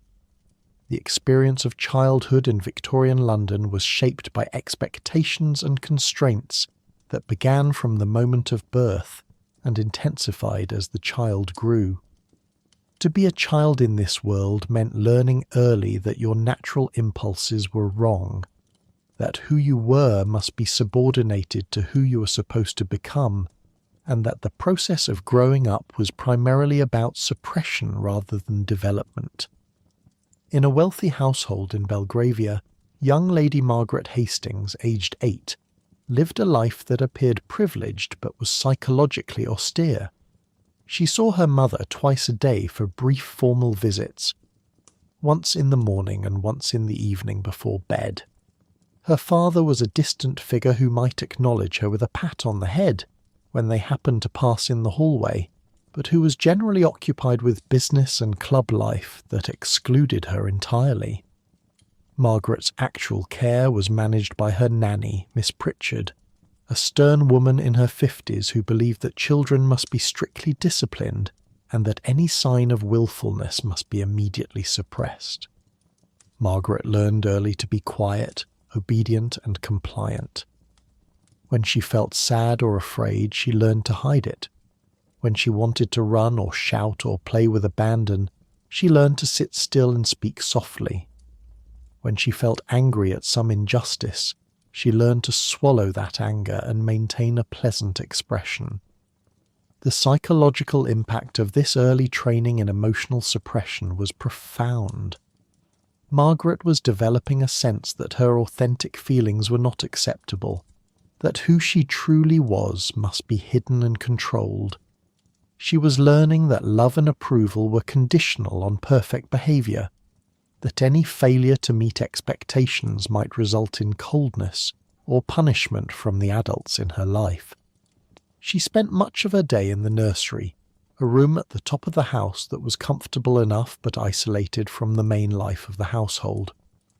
The nursery was painted in approved colours, furnished with appropriate toys, dolls, a rocking horse, educational blocks, but these toys felt more like props in the ongoing performance of childhood than genuine playthings. Margaret was not allowed to make messes, not permitted to engage in boisterous play, not encouraged to use her imagination in ways that might lead to untidiness or noise. Miss Pritchard taught Margaret her letters and numbers, proper deportment and manners, the rudiments of French and the piano. But she also taught, through her demeanour and her corrections and her endless rules, that childhood was not a time for joy or exploration, but for preparation. Every moment must be improving. Every activity must have a purpose. Frivolity was discouraged. Laughter was acceptable only in small, controlled amounts. The loneliness of Margaret's childhood was acute. She had no siblings. She was not permitted to play with the servants' children or with children from families her parents considered socially inferior. Her social interactions were limited to occasional formal visits with other children from appropriate families, occasions that felt more like diplomatic missions than actual play. She had no real friends, no one with whom she could simply be herself. This isolation created a particular kind of psychological deprivation. Margaret was learning that connection with others was always mediated by rules and expectations, that relationships existed within hierarchies, that genuine intimacy was not really possible or permitted. She was developing an internal sense of being fundamentally alone, separated from others by the walls of proper behaviour and social distinctions. At night, after Miss Pritchard had heard her prayers and tucked her into bed and left the room, Margaret would sometimes lie awake feeling a sadness she had no words for. The gas lamp in the hallway cast strange shadows on her ceiling. The house creaked and settled around her. She felt small and insignificant, a tiny person in a vast, cold world that did not particularly care about her existence. In a middle-class household in Islington, the Chambers children, Edward aged 12, Alice aged 10, and young Robert aged 7, experienced a different but equally constrained childhood. Their father, a clerk in a shipping firm, worked long hours to maintain their respectable but modest lifestyle. Their mother managed the household with the help of a single maid and devoted considerable energy to ensuring that her children would have the skills and habits necessary to maintain or improve their social position. The children attended a local day school where they received a basic education focused on the practical skills needed for their expected adult roles. Edward studied Latin, mathematics, geography, and history, preparing for eventual employment in a clerical or commercial position. Alice learned reading, writing, basic arithmetic, and the domestic arts that would make her a suitable wife. Robert, being youngest, was still in the preliminary stages of education, but already learning that boys and girls were different creatures with different destinies. The psychological pressure on these children came primarily from the family's precarious social position. They were respectable, but only just. One major expense or misfortune could send them sliding into the working class or even poverty. The children absorbed their parents' anxiety about maintaining appearances and staying afloat financially. They learned to be careful with their belongings, not to ask for things that cost money, to understand that every penny mattered. Edward, as the eldest son, felt the weight of expectation most heavily. He must do well in school, secure a good position, eventually support his own family, and perhaps help his parents in their old age. The responsibility of being the family's future financial hope pressed down on his young shoulders, creating anxiety about his performance and his future that disrupted his sleep and affected his ability to concentrate. He looked at his father, tired, worn down by years of clerical work, never quite getting ahead, and sometimes felt a despair that terrified him. Would this be his life too?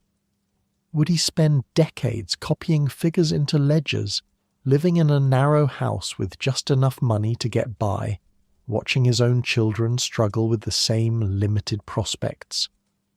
The awareness that this was likely his future created a hopelessness that he could discuss with no one. Alice experienced her own form of psychological burden.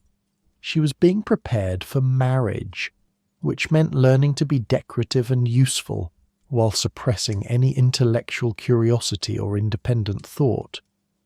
She loved reading and often found herself lost in books, imagining lives different from the one mapped out for her. But her mother gently redirected her attention to needlework and household management, reminding her that a husband would not want a wife who was too bookish. The message was clear: your mind is not important, your thoughts and interests do not matter, your value lies in your appearance and domestic skills. Alice absorbed this message and felt something inside her begin to wither. She started to doubt her own perceptions and preferences, to question whether her interests were somehow wrong or inappropriate. She was learning to defer to others' judgments about what she should want and who she should be. Young Robert was still at an age where some playfulness was permitted, but he was beginning to encounter the limitations that would define his boyhood. When he cried, he was told that boys don't cry. When he expressed fear, he was told to be brave. When he sought comfort, he was told to be independent. He was being trained out of vulnerability and emotional expression, learning the masculine stoicism that Victorian society demanded. The psychological impact of this emotional suppression training would shape Robert's entire development. He was learning that his feelings were not valid, that seeking comfort was weakness, that he must handle all difficulties alone. These lessons would make him into the kind of Victorian man who could endure hardship but could not form truly intimate relationships, who could be strong but could never be truly happy. In the slums of the East End, childhood took on a darker character altogether. In a caught-off commercial road, young Molly O'Connor, aged 9, had already lived a lifetime of experiences that would horrify a child like Lady Margaret. Molly's father had died when she was 6, crushed in a warehouse accident. Her mother worked as a washerwoman, spending 12 hours a day standing over steaming tubs for wages that barely covered rent for their single room.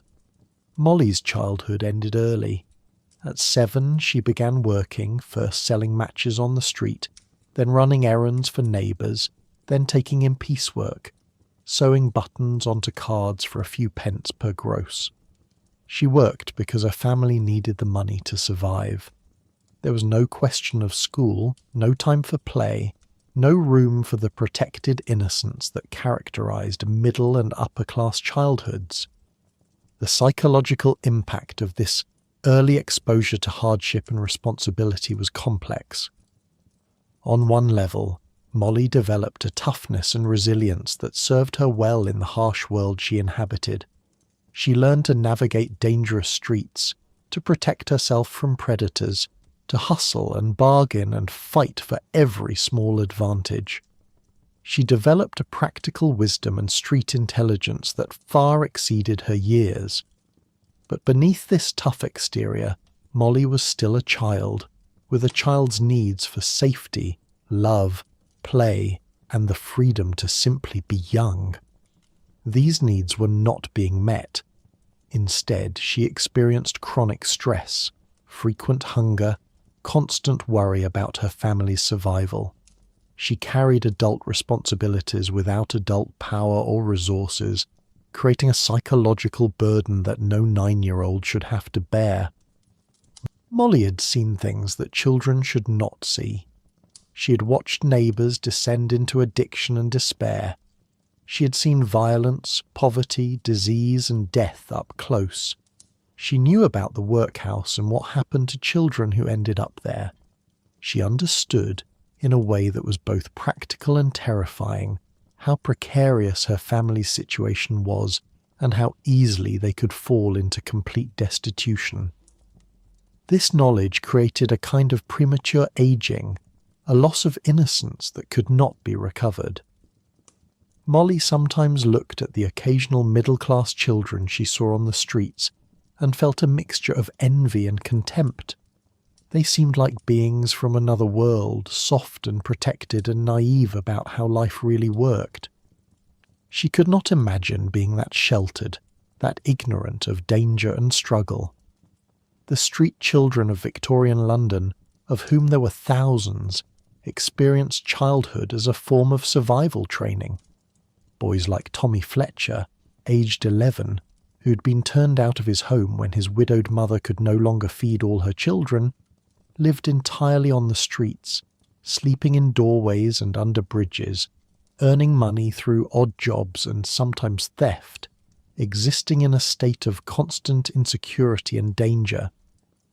Tommy had developed the psychological armour necessary for street survival, a wariness, a quickness to read situations and assess threats, an ability to seem tough and unconcerned even when afraid. But this armour came at a cost. Tommy had learned to trust no one, to expect nothing from adults, to see the world as fundamentally hostile. His view of humanity was shaped by the worst examples, the adults who exploited street children, the police who moved them along with blows, the respectable people who looked through them as if they did not exist. The psychological development of children like Tommy was distorted by their circumstances. They learned lessons about power, cruelty, and indifference that would shape their entire lives. Many grew into adults who repeated the patterns they had learned, perpetuating cycles of violence and neglect. Others developed a deep cynicism that protected them from further hurt, but also prevented genuine connection or hope. The child workers of Victorian London experienced their own particular form of psychological damage.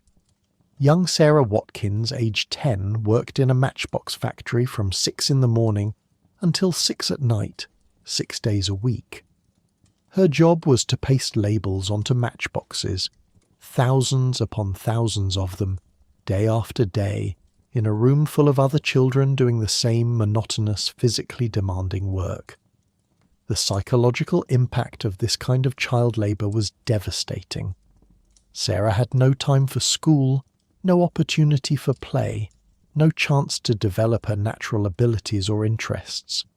Her entire childhood was being consumed by mindless labour, that benefited others while damaging her physically and psychologically. The repetitive nature of the work was mind-numbing.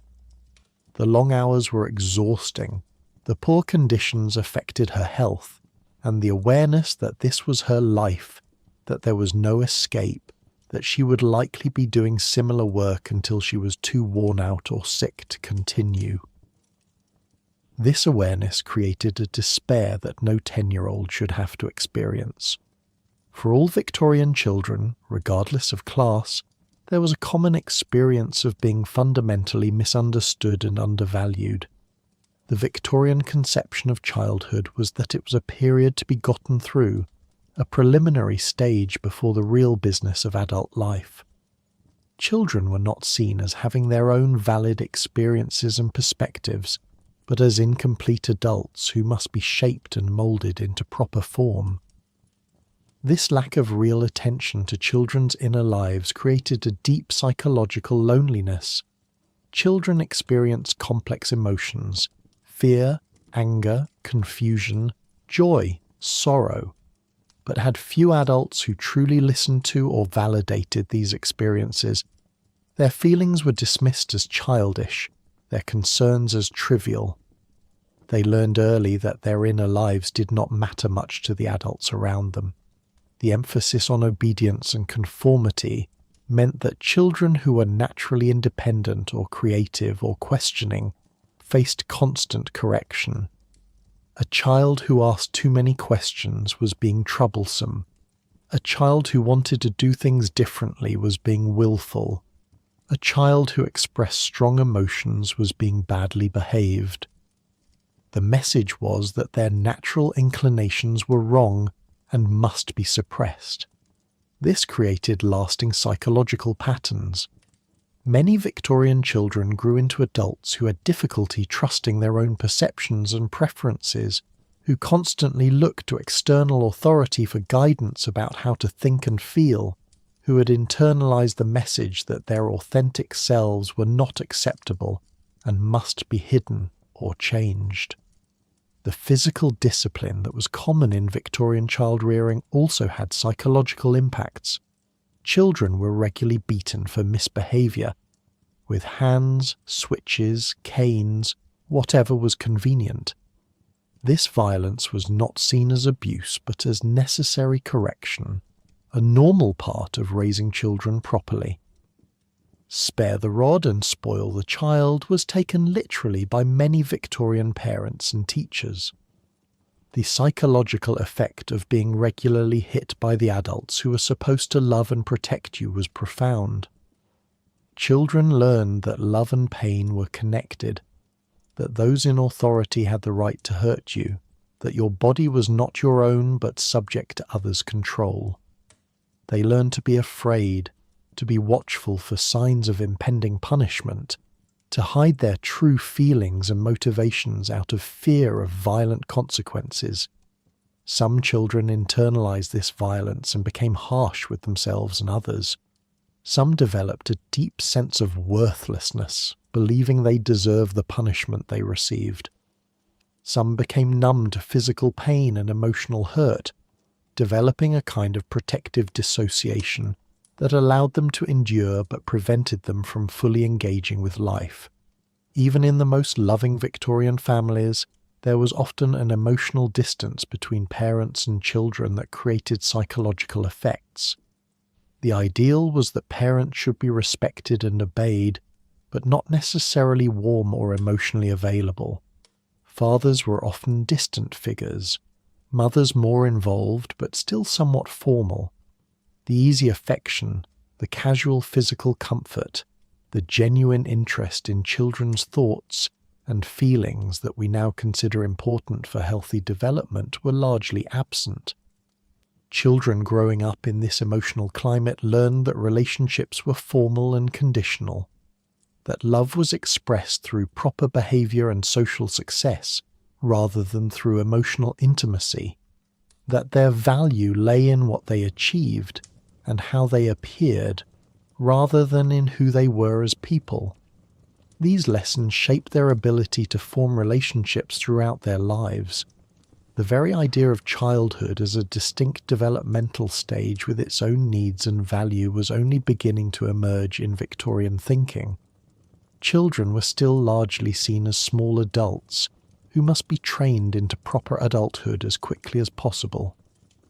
The recognition that children need play, need freedom to explore and make mistakes, need emotional warmth and security, need to be valued for themselves rather than for what they might become. All of this understanding was missing from most Victorian approaches to child rearing. As darkness settled over London, and children across the city prepared for Bedo, some in comfortable nurseries, some in cramped tenement rooms, some in doorways and under bridges, they carried within them the psychological weight of growing up in a world that did not truly see or value them, that demanded they suppress their authentic selves and conform to rigid expectations, that prepared them not for lives of fulfillment but for lives of endurance and performance. The psychological landscape of Victorian London extended into countless other dimensions, each one adding layers to our understanding of what it meant to live and think and feel in that complicated world. The experience of mental illness in Victorian London was particularly fraught with terror and stigma.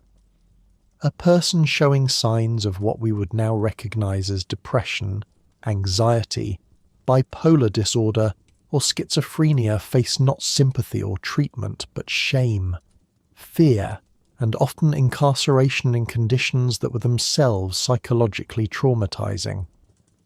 The Victorian asylum was a place of horror that haunted the imagination of everyone who lived in that era. Institutions like Bethlem Royal Hospital, known as Bedlam, had reputations that made them objects of dread. The very threat of being sent to such a place was enough to make people suppress any signs of mental disturbance, to hide their symptoms, to suffer in silence rather than risk the nightmare of institutionalization.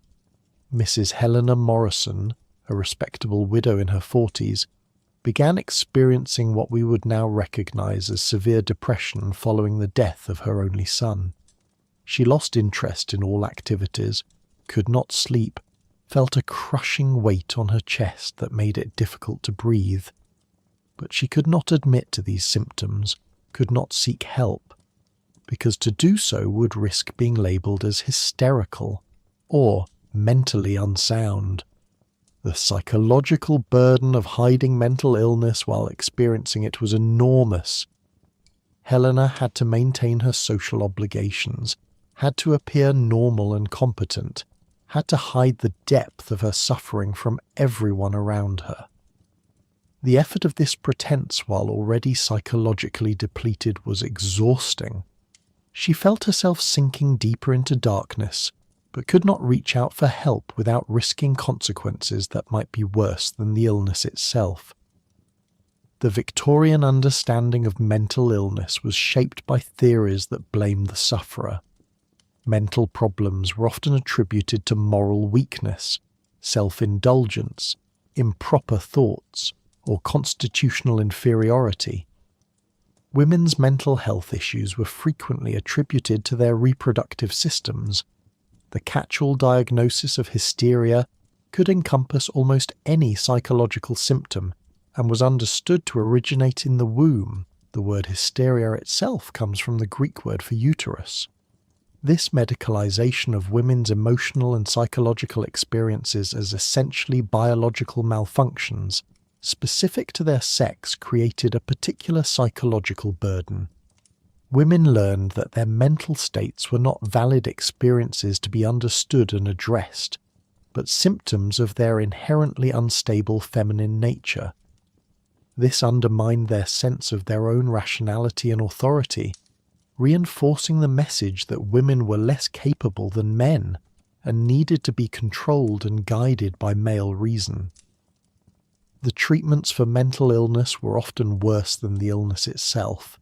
Nerve doctors prescribed rest cures that involved weeks or months of complete isolation and inactivity, which often exacerbated rather than relieved psychological distress.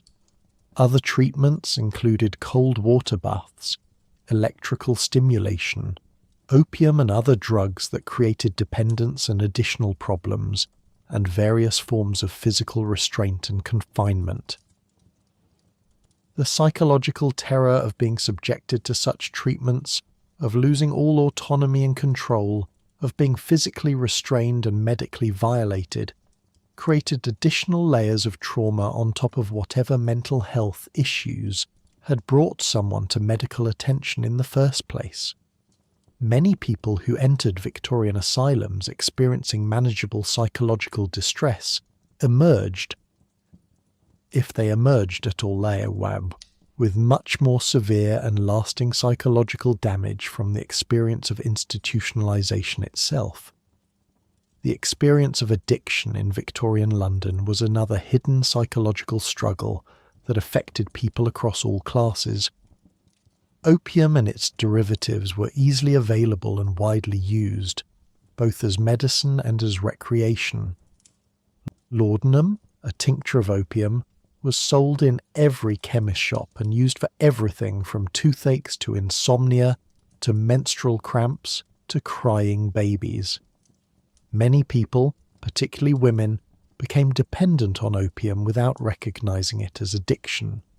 Mrs. Caroline Fairfax, a genteel lady in her 50s, had been taking laudanum for nerves for 20 years. She believed it was medicine, that she needed it to function, but in reality she had developed a severe dependence that controlled her entire life. The psychological experience of addiction, the constant need, the obsessive thoughts about the substance, the loss of control, the shame and self-loathing that accompanied the awareness of dependence, was the same for Victorian opium users as for addicts in any era. But the lack of understanding about addiction meant that Caroline had no framework for understanding what was happening to her, no treatment options beyond trying to quit through willpower alone, and no social support because admitting to addiction would bring shame on her entire family. Alcoholism was even more widespread and created particular psychological patterns. For working-class men, the public house offered a temporary escape from the grinding poverty and powerlessness of their daily lives. Young Patrick Hannigan, an Irish labourer living in a crowded lodging house in St Giles, spent his evenings and his wages in the gin palaces that lined every corner of his neighbourhood. The psychological function of alcohol in Patrick's life was to numb the pain of his circumstances, to create a few hours where he didn't feel the cold and the hunger and the hopelessness quite so acutely. But this temporary relief came at enormous cost. The money he spent on drink could have fed his family. The alcoholism was slowly destroying his health. The cycle of drinking to escape the pain that was partly caused by the consequences of drinking created a downward spiral that was nearly impossible to escape. For wealthier men, alcoholism often took a different form but served a similar psychological function. A gentleman might drink expensive wine and spirits in his club rather than cheap gin in a public house, but the underlying pattern was the same: using alcohol to manage feelings that had no other acceptable outlet, to numb the anxiety and depression and sense of meaninglessness that Victorian life so often created. The experience of sexual orientation in Victorian London was another dimension of hidden psychological struggle. Homosexuality was not just stigmatized but criminalized. Men who were attracted to other men lived in constant fear of exposure, imprisonment, and social ruin. The psychological burden of hiding such a fundamental aspect of identity, of living in fear that any gesture or glance might be misinterpreted and lead to disaster, was crushing. Oscar Wilde's trial and imprisonment in the 1890s sent terror through London's homosexual community and demonstrated the very real consequences of exposure. But even before such high-profile cases, countless men lived their entire lives hiding their true nature, marrying women they did not desire, compartmentalizing their lives into proper public behavior and secret private activities, always aware that discovery could mean losing everything. The psychological toll of this enforced hiding and the constant fear was enormous. Many men developed elaborate systems of secrecy and double lives. Some descended into depression or addiction. Some internalized society's condemnation and came to hate themselves. The lack of any positive models or affirmation of same-sex desire meant that homosexual men in Victorian London often could not even imagine lives where they might be happy and accepted. For women, the situation was complicated differently. Lesbianism was less visible to Victorian society, partly because close female friendships were acceptable and expected, allowing relationships that might have been romantic or sexual to hide in plain sight. But this invisibility also meant isolation, as there was even less language or community or possibility for women who loved women than for men who loved men. The psychological experience of living in a body that did not conform to Victorian gender expectations created additional layers of struggle. People who would today identify as transgender or non-binary had no language for their experience, no way to understand or express the disconnection between their assigned gender and their true identity. They lived in psychological distress that they could not even name, much less address. The workplace was another site of psychological struggle for many Victorians. The dehumanizing nature of factory work, where workers were treated as interchangeable parts of industrial machinery, created particular psychological effects. Young Emma Parsons worked in a textile mill from age 11, standing at her station for 12 hours a day in deafening noise and dangerous conditions. The psychological impact of this work included not just physical exhaustion, but a kind of spiritual deadening. The work required no thought, offered no opportunity for creativity or autonomy, treated Emma as a living cog in a machine that did not care whether she lived or died as long as she kept producing. Over time, this created a sense of worthlessness, a belief that she had no value beyond her capacity to perform this mindless labour. For those in more skilled trades, the psychological experience was different but still challenging. A craftsman took pride in his work, but also felt the pressure of competition, the fear of technological change making his skills obsolete, the awareness that a single accident or illness could end his ability to earn a living and plunge his family into poverty. Clerical workers like Mr. George Winters experienced their own particular psychological burdens. George spent his days copying documents in a large office, surrounded by dozens of other clerks doing identical work. The monotony was mind-numbing. The lack of autonomy or possibility for advancement was dispiriting. The awareness that he was easily replaceable created a constant anxiety about job security. The psychological effect of such work was a kind of resigned hopelessness, a sense that life would always be like this, the same routine, the same small salary, the same crowded omnibus journey to and from the same desk in the same office, day after day, year after year, until death or obsolescence made escape no longer necessary. This sense of being trapped in meaningless routines created a depression that George did not have words for, but that shaped his entire experience of existence. The relationship between social class and psychological experience was complex and pervasive. The very wealthy lived with different psychological burdens than the poor, but they were burdens nonetheless. The aristocrat in his Mayfair mansion might not worry about where his next meal would come from, but he worried about maintaining his family's reputation and position, about the enormous estates that must be managed, about marriages and alliances and political considerations. Lord Edmund Fairchild, heir to an earldom, lived in luxury but felt trapped by expectations and obligations that gave him no real freedom. His entire life was mapped out. The schools he would attend, the marriage he would make, the political career he would pursue, the management of family estates and interests that would consume his adult years. He had no say in any of this, no opportunity to discover who he might want to be or what he might want to do if he were free to choose. The psychological burden of being born into such a position, having great privilege but little actual autonomy, created its own form of distress. Edmund sometimes felt that he was living someone else's life, playing a role that had been assigned to him, going through motions that had nothing to do with his authentic desires or interests. The golden cage was still a cage, and the psychological effects of captivity applied regardless of how luxurious the accommodations. The servant class navigated their own complex psychological territory.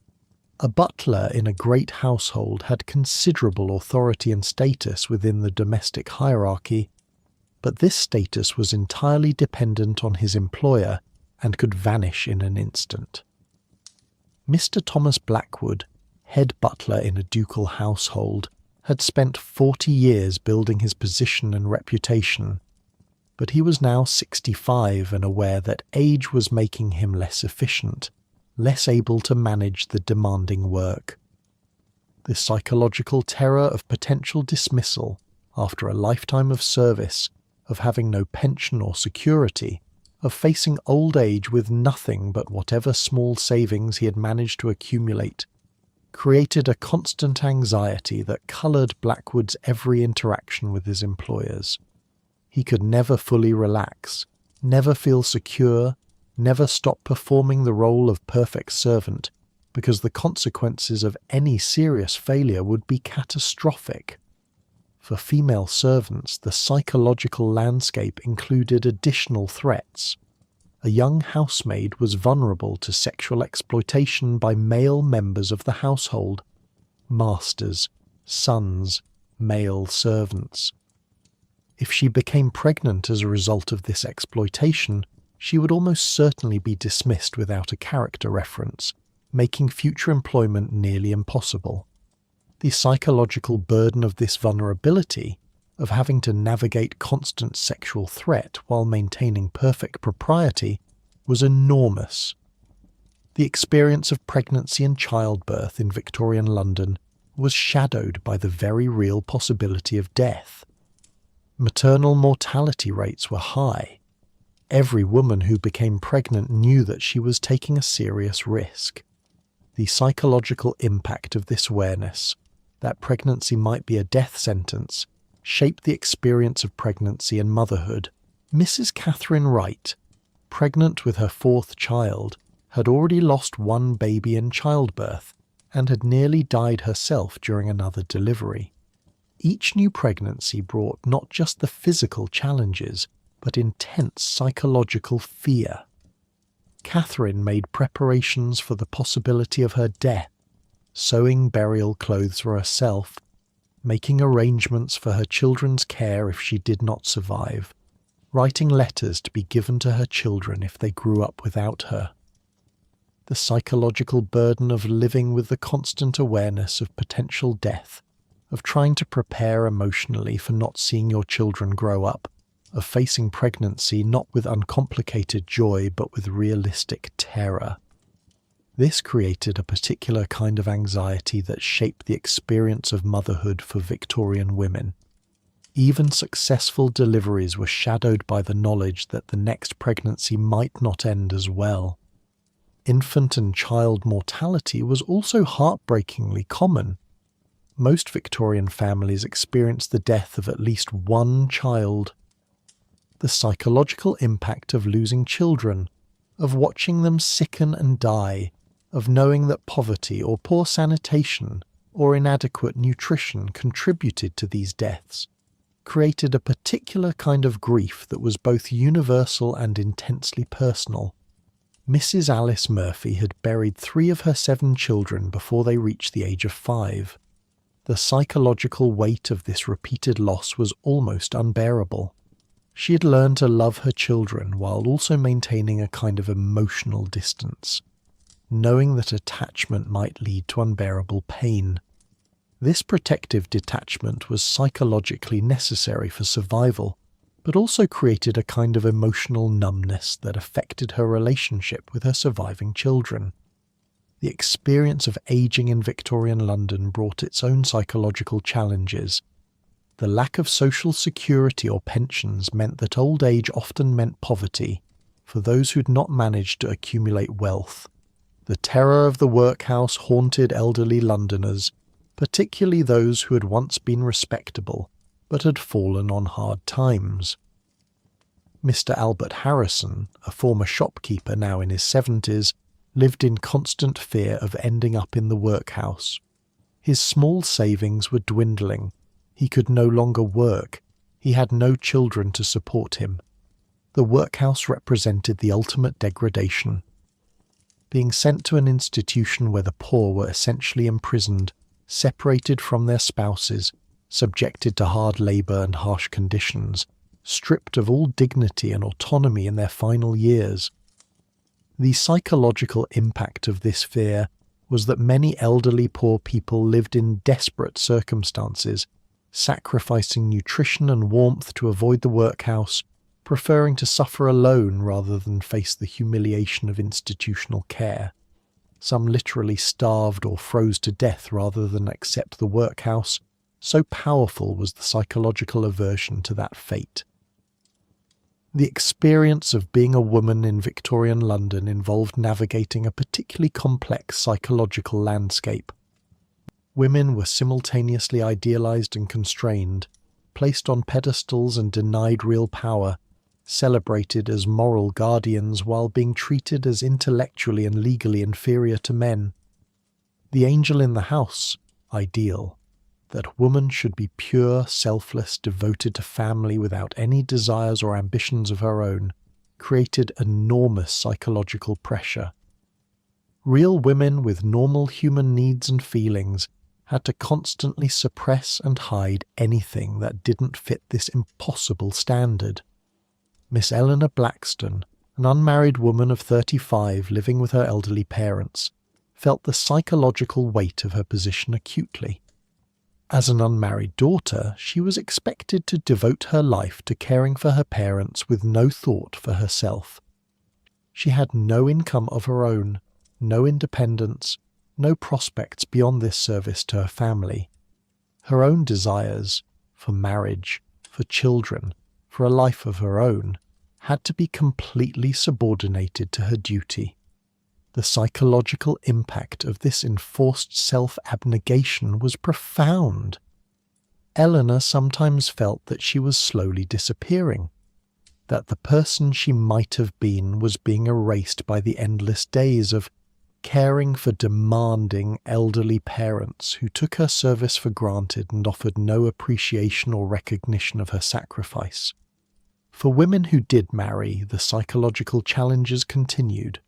Marriage meant becoming legally and socially subordinate to one's husband. A married woman had no legal identity separate from her husband, no right to own property, no recourse if he was cruel or violent. The psychological impact of this legal powerlessness was that marriage could become a kind of prison, with no possibility of escape no matter how unhappy the situation.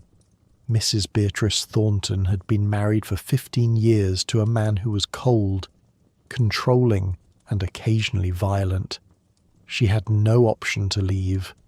Divorce was nearly impossible and would mean social ruin. She could not support herself independently. She was trapped in a marriage that made her miserable, and the psychological toll of this permanent captivity was severe. Beatrice developed what Victorian doctors would have called nerves. Anxiety, depression, mysterious physical ailments that had no organic cause. She lived in a state of constant tension, always trying to anticipate her husband's moods and avoid triggering his anger, always walking on psychological eggshells, always aware that she had no power to change her situation. Over time, this constant stress and powerlessness created lasting psychological damage. The experience of women who worked outside the home was also psychologically complex. Working women were often looked down upon as somehow lacking in femininity or propriety. The woman who had to work was admitting to financial need, which damaged her family's respectability. Yet many women had no choice but to work to survive. Miss Sarah Cooper worked as a seamstress in a small workshop, sitting hunched over her sewing for 12 hours a day in poor light and cramped conditions. She earned barely enough to pay for her lodging and food. The work was exhausting and eye-straining. The social stigma of being a working woman added psychological burden to the physical challenges.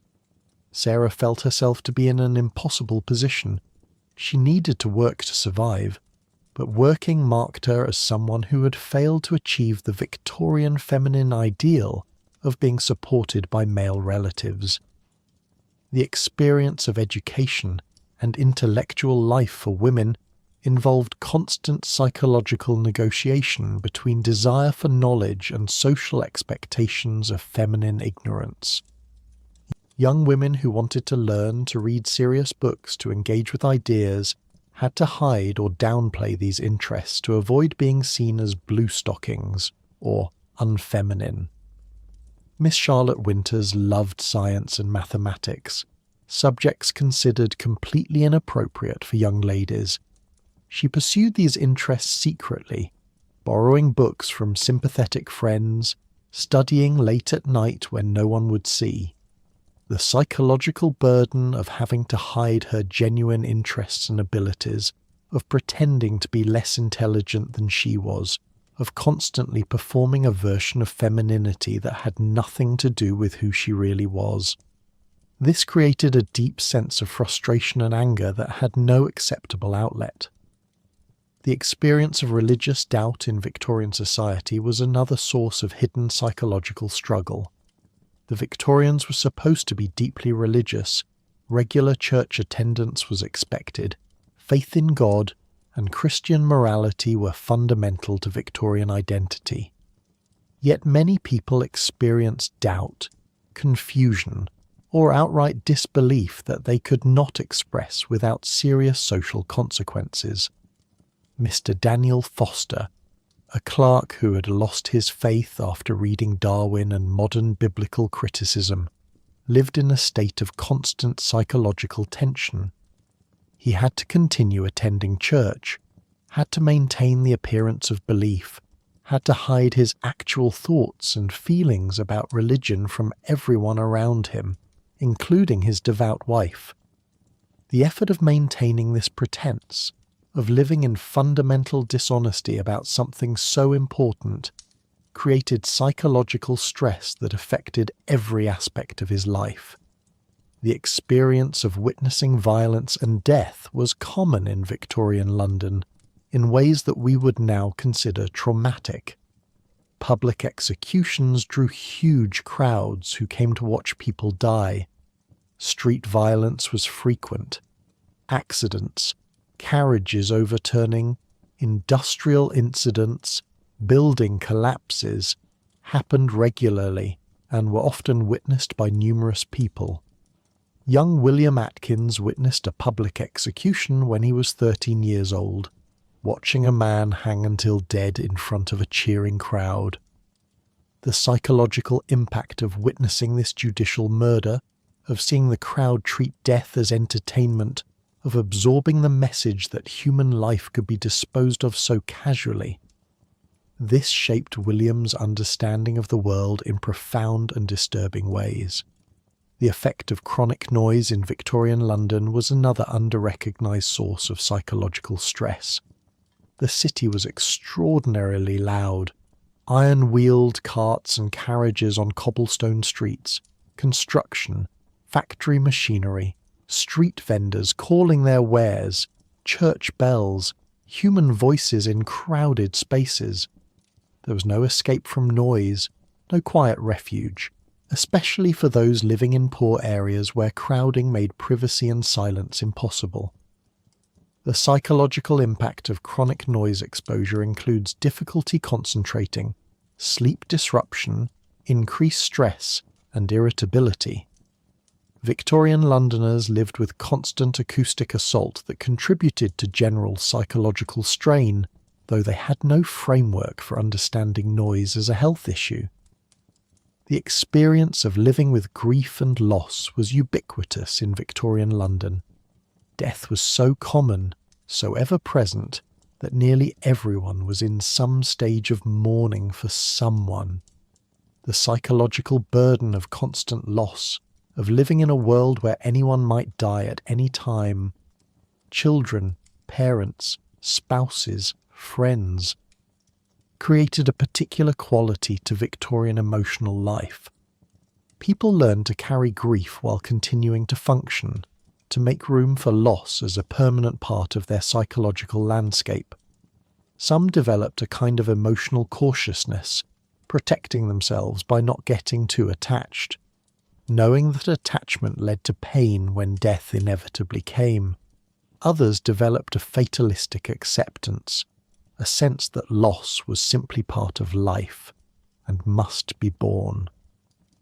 The relationship between Victorians and their own bodies was complicated by Victorian attitudes toward physicality. The body was both celebrated, in athletic pursuits, in the ideal of the healthy empire builder, and denigrated as the source of base appetites that must be controlled. This created psychological confusion about embodiment, sexuality, and physical needs. Women in particular were taught to be disconnected from their bodies, to treat physical sensations and desires as shameful, to maintain a kind of dissociation from their own embodied experience. This created psychological patterns that affected everything from sexual relationships to health care. As women learned to ignore or suppress bodily signals rather than attending to them, the experience of being an immigrant in Victorian London added layers of psychological complexity. The Irish fleeing the famine, Jewish refugees from Eastern European pogroms, and various other immigrant populations faced not just the challenges of poverty and adjustment, but also prejudice and discrimination that affected their psychological well-being.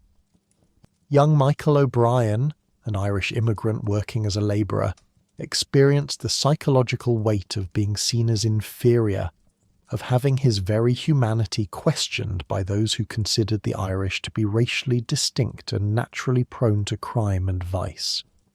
The internalization of this prejudice, the constant struggle to maintain dignity in the face of discrimination, the psychological impact of being treated as less than humans, these created lasting effects on self-concept and mental health. The experience of political consciousness and social awareness created its own psychological struggles for those who recognized the injustices of Victorian society but felt powerless to change them. A working-class man who understood that the economic system exploited his labour, or a woman who recognized the injustice of her legal subordination, experienced the psychological frustration of seeing clearly but being unable to act effectively. The sense of powerlessness in the face of recognized injustice created particular psychological effects, sometimes anger that had nowhere to go, sometimes depression and resignation, sometimes a turning inward that could lead to self-destruction. Some people channeled these feelings into political activism or reform movements, but for many, the awareness of injustice simply created another layer of psychological burden to carry. The experience of beauty and art in Victorian London provided some relief from psychological burdens, but could also create its own complications.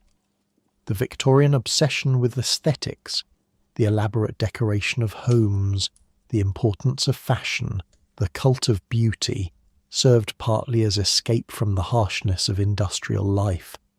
But it also created pressures and anxieties about appearance and taste that added to the general psychological load. For those who could not afford to participate in the aesthetic culture, the emphasis on beauty and proper appearance created feelings of inadequacy and exclusion. For those who could participate, it created yet another arena where one might fail, where one's choices might be judged and found wanting. The experience of time in Victorian London was shaped by the regimentation imposed by industrial schedules and railway timetables. The factory whistle, the office hours, the train departures, all created a sense that time was mechanical and external, rather than natural and human-scaled. The psychological impact of this temporal regimentation was a sense of being controlled by external forces, of having less autonomy even over how one spent one's hours. For the working classes especially, time was not their own. Their working hours were determined by employers. Their break times were regulated. Their sleep was compressed into whatever hours remained after work and commute. This lack of control over one's own time created a psychological sense of powerlessness that extended beyond the workplace into all aspects of life. The experience of urban life itself, the crowding, the pollution, the noise, the constant stimulation, the anonymity, created psychological effects that Victorians only dimly recognised. The city offered opportunities and excitement, but also isolation and sensory overload. People struggled to maintain a sense of individual identity in the midst of the massive anonymous crowd. The contrast between the city and the countryside took on psychological dimensions. The countryside was imagined as pure, natural, healthy, a place where one could escape the corrupting influences of urban life. But for many working Victorians, the countryside was either a lost past they could never return to, or a place they had never known at all. The psychological yearning for a natural world that seemed increasingly distant created a particular kind of modern melancholy. The accumulation of all these experiences, struggles, and psychological burdens created a distinctive Victorian consciousness, aware of so much, able to articulate so little, carrying enormous emotional and mental weight while maintaining the appearance of composure and control, living double lives where the public face bore little resemblance to the private reality. The fog continued to drift through the streets. The gas lamps continued their uncertain glow, and all across the vast city millions of people carried their particular psychological burdens into the night, each one a small universe of private suffering and secret strength, each one navigating as best they could the dark psychological reality of life in Victorian London. When we look back across the years at the people of Victorian London, when we see them moving through their fog-bound streets and crowded homes and demanding workplaces, when we glimpse the psychological weight they carried and the emotional burdens they bore in silence, it becomes easy to see only the darkness, only the difficulty, only the ways they suffered. But this is not the complete truth about their lives. Because even in the midst of all the challenges we've explored, even under the crushing weight of social expectations and economic precariousness and emotional suppression, the Victorians found ways to live that contained light as well as shadow. They found small moments of genuine connection in a world that often seemed designed to prevent such connection. A husband and wife who learned to truly see each other, despite all the barriers Victorian marriage placed between them. A friendship between women that provided emotional sustenance in lives otherwise starved of understanding. A parent who, despite all the strictures of proper child rearing, sometimes simply held their child with uncomplicated love. These moments were precious precisely because they were so difficult to achieve. The barriers that Victorian society placed in the way of authentic human connection made those connections that did form all the more valuable. People who managed to find each other across all the divides and regulations and expectations created bonds that had been tested and proven real. The Victorians also developed remarkable resilience and strength. The very challenges they faced, the precariousness, the rigid expectations, the constant psychological pressure, created in many people a toughness and capability that we might envy. They learned to endure what seemed unendurable. They found ways to maintain dignity and purpose even in circumstances that appeared to allow for neither. The working mother who kept her family fed and sheltered through ingenuity and tireless effort. The clerk who maintained his integrity and humanity despite the soul-crushing nature of his work. The child who grew up in poverty and hardship, but developed wisdom and compassion, rather than bitterness and cruelty. These were not failures of the Victorian system, but triumphs of the human spirit over that system. The Victorians also created beauty in the midst of difficulty. They built magnificent buildings, wrote enduring literature, composed moving music, created gardens and parks where nature could still be glimpsed in the urban landscape. They maintained traditions of craftsmanship and took pride in work well done. They dressed with attention to detail and style even when resources were limited, asserting their humanity and dignity through aesthetic choices. This impulse toward beauty was not frivolous but essential. It was a way of insisting that life was more than mere survival, that human beings needed more than food and shelter to truly live. The working-class woman who kept her small room spotlessly clean and arranged her few possessions with care was engaging in an act of spiritual resistance against the forces that would reduce her to nothing but a unit of labour. The Victorian commitment to progress and improvement, despite all its complications and contradictions, also represented a kind of hope. They believed that life could be better, that human effort and ingenuity could solve problems, that the next generation might have opportunities that the current generation lacked. This belief was not always realised, and the Victorian idea of progress often served to justify exploitation and inequality. But it also motivated genuine efforts to improve public health, education, working conditions, and social welfare.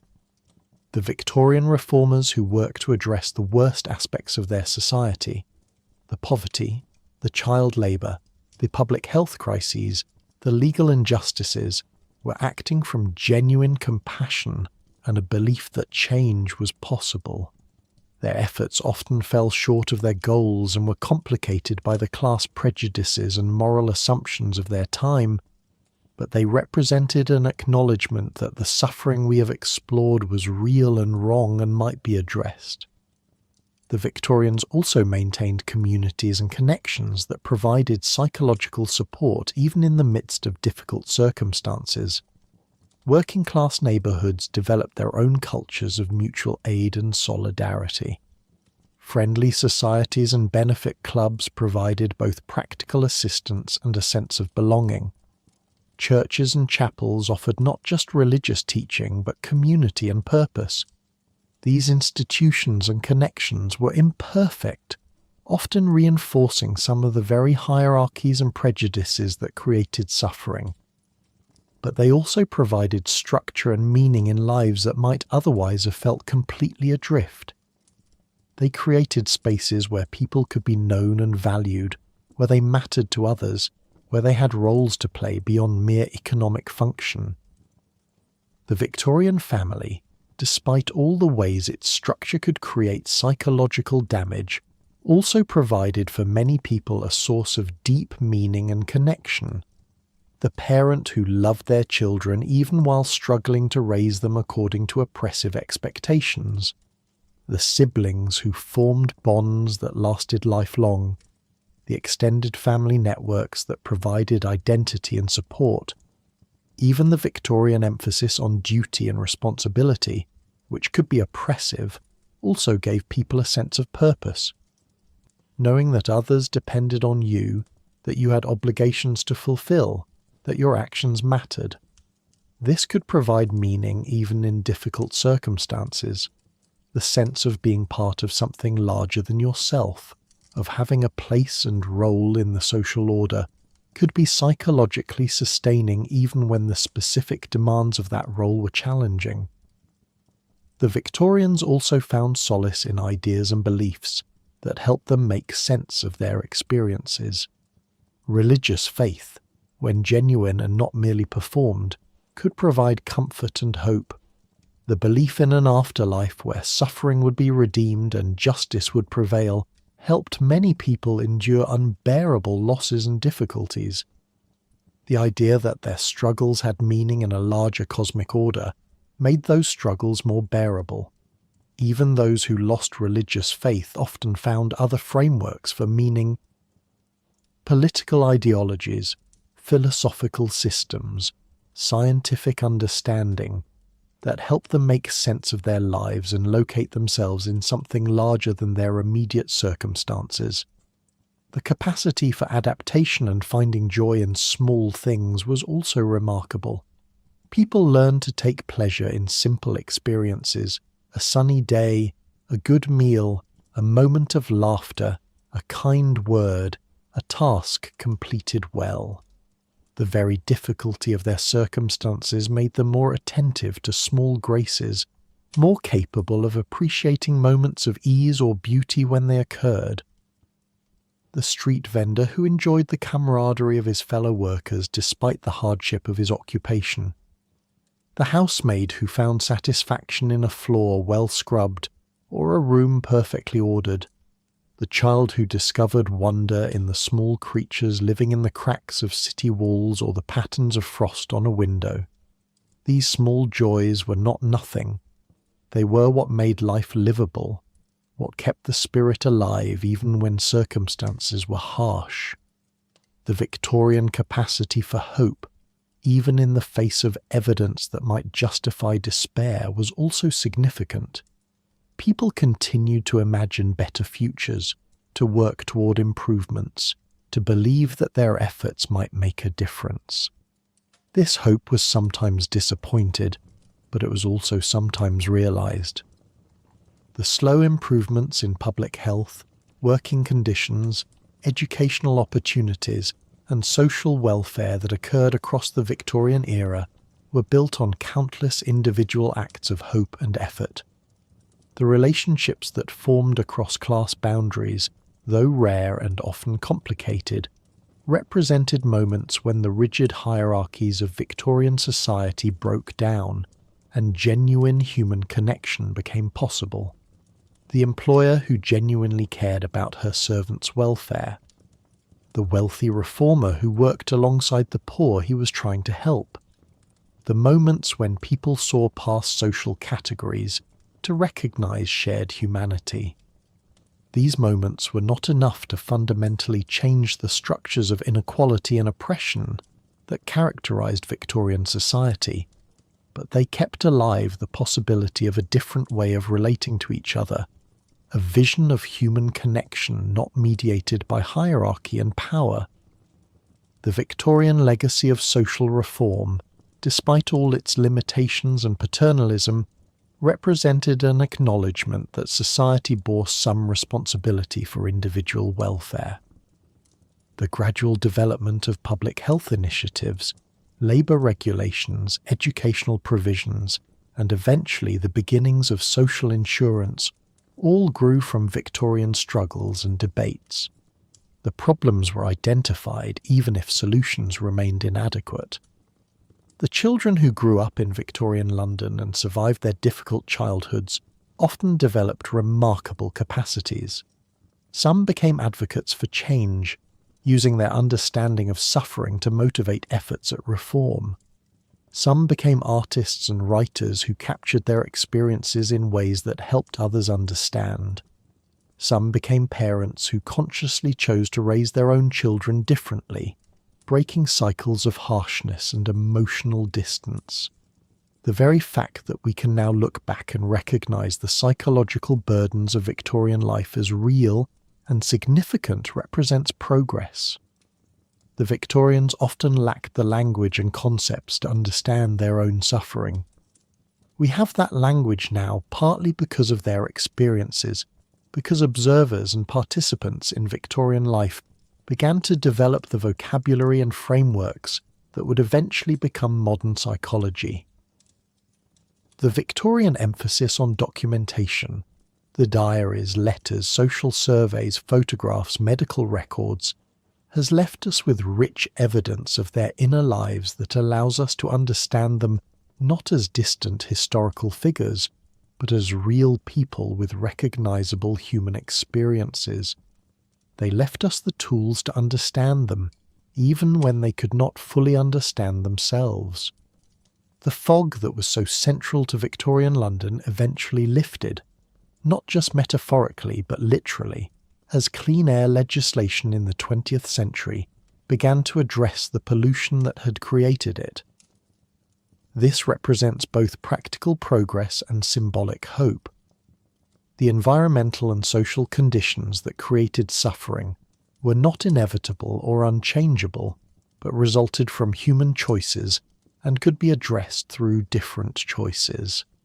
As we reflect on the dark psychological truth about life in Victorian London, we must hold together both the recognition of genuine suffering and the acknowledgement of genuine resilience, both the systems that created damage and the human connections that provided healing, both the historical reality and the enduring humanity. The people of Victorian London were not so different from us. They loved and feared and hoped and despaired. They struggled to make sense of their lives and to find meaning in difficult circumstances. They tried to do right by their families and maintain their dignity in the face of forces that threatened to strip it away. They were flawed and magnificent, damaged and strong, products of their time and fully human. Their story reminds us that psychological well-being is not just an individual matter, but is shaped by social conditions, that the structures we create as societies have profound impacts on the mental and emotional lives of those who live within them, that progress in understanding and addressing mental health requires not just individual treatment, but social change. It reminds us too that even in very difficult circumstances, human beings find ways to survive and sometimes to thrive, that resilience is real even when it comes at a cost, that hope and connection and meaning are possible even when they are difficult. As night settled completely over the Victorian city, as the millions of souls who lived there sought whatever rest their circumstances allowed, the complicated truth of their existence continued. A truth that contained both darkness and light, both suffering and strength, both the weight of their particular historical moment and the timeless human experiences that connect them to us across the years. The gaslights flickered one final time across the vast expanse of Victorian London, their golden glow struggling against the eternal fog. Somewhere in the distance, a church bell tolled midnight, marking the end of one day and the beginning of another, in a city that never truly slept, where millions of individual lives played out their private dramas behind windows and walls that kept their secrets well. If you could have stood above the city on that November night in 1875, high enough to see beyond the fog and the smoke, you would have seen lights scattered across the darkness like fallen stars, each one marking a room, a home, a place where human beings were living out the complicated reality we've explored together through these quiet hours. In one of those rooms, a widow counted her coins by candlelight, running the same hopeless calculation she had run 100 times before, trying to make insufficient money stretch across too many needs, feeling the weight of anxiety that would follow her into troubled dreams. In another, a young clerk lay sleepless, staring at ceiling shadows and wondering if this narrow room and narrow life were all he would ever know. if the dreams he had once harboured had any chance of realisation, or were simply the foolish fantasies of youth that must be outgrown. In a grand house in Mayfair, a child woke from a nightmare to darkness and silence, finding no comfort available, learning early the loneliness that would shape her understanding of what it meant to be human. In a tenement in Whitechapel, a mother pulled thin blankets over her sleeping children, willing them to stay healthy, to stay safe, to somehow survive the circumstances that threatened them on every side, feeling the weight of love and fear so intertwined she could not separate one from the other. These moments, repeated across the city in infinite variations, made up the true story of Victorian London. Not the grand narrative of empire and progress that the Victorians told themselves, but the intimate psychological reality of individual human beings navigating impossible demands and carrying unbearable weights, while maintaining the appearance that everything was perfectly normal. The dark psychological truth about life in Victorian London was that it required constant performance, unending vigilance, perpetual suppression of authentic self in service of social expectations. It was a world where almost everyone was struggling in ways they could not discuss, fighting battles no one else could see, carrying fears and griefs and longings that had no acceptable outlet. The fog that wrapped itself around the city was more than weather. It was metaphor and reality intertwined, the visible manifestation of the obscured truth, the murky space between appearance and reality, where the Victorians lived their actual lives. It represented the psychological state they endured, the difficulty of seeing clearly, the disorientation, the sense that familiar things might transform into something threatening, the awareness that beneath the surface lurked truths too uncomfortable to fully acknowledge.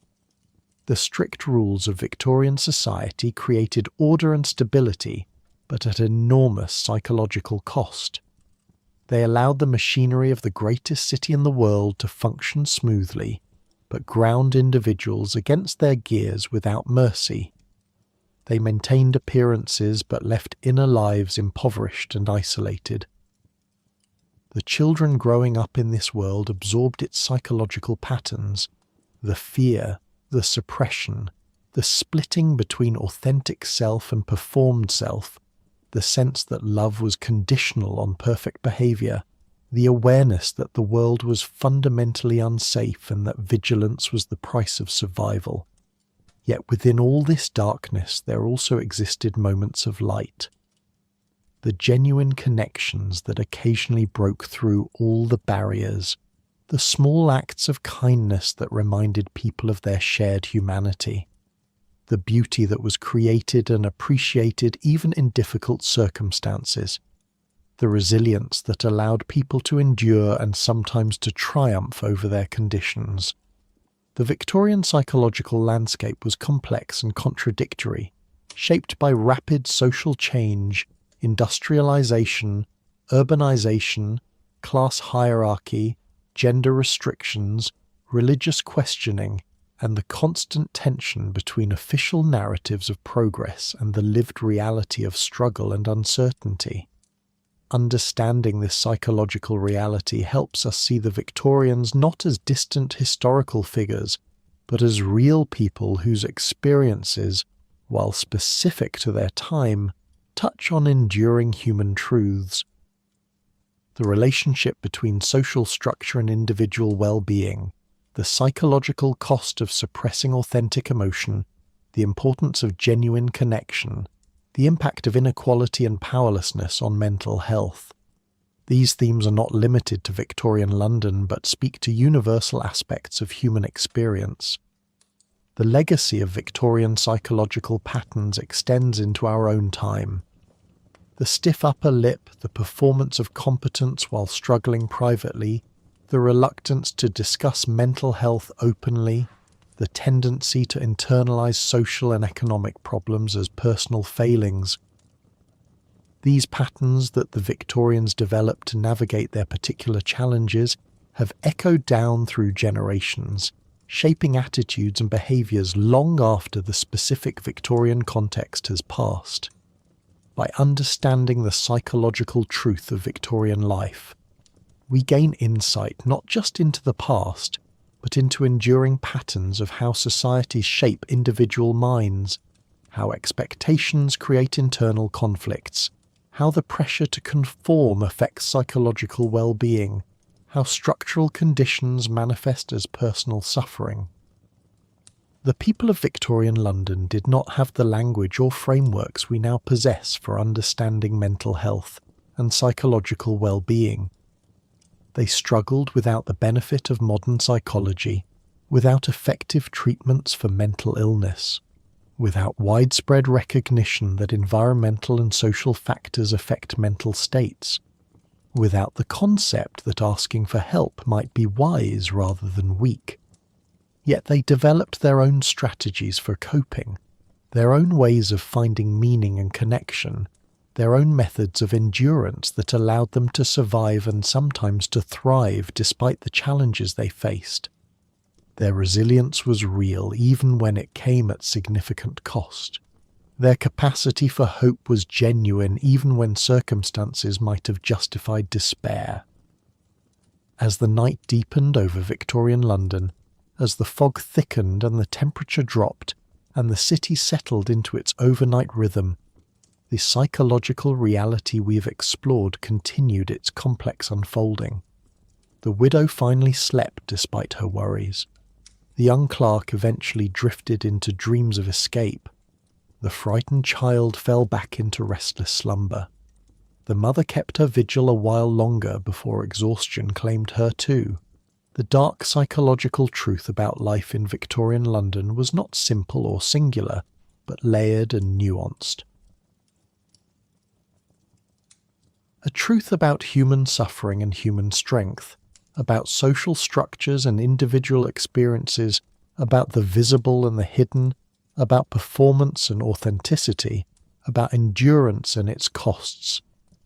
It was a truth about what it means to be human in challenging circumstances, about how we adapt and survive and sometimes flourish despite the weight we carry, about the psychological price we pay for the societies we create and maintain. The Victorian experience reminds us that mental and emotional well-being are not just personal issues but social ones, that the conditions we create collectively affect the psychological lives of individuals, that progress requires not just better individual treatment, but better social structures, that understanding requires both historical context and human empathy. As we conclude this long exploration of Victorian psychological reality, as we prepare to leave behind the fog-bound streets and gaslit rooms and complicated inner lives we have visited, we carry with us a deeper understanding of a world that was both very different from our own and recognisably human.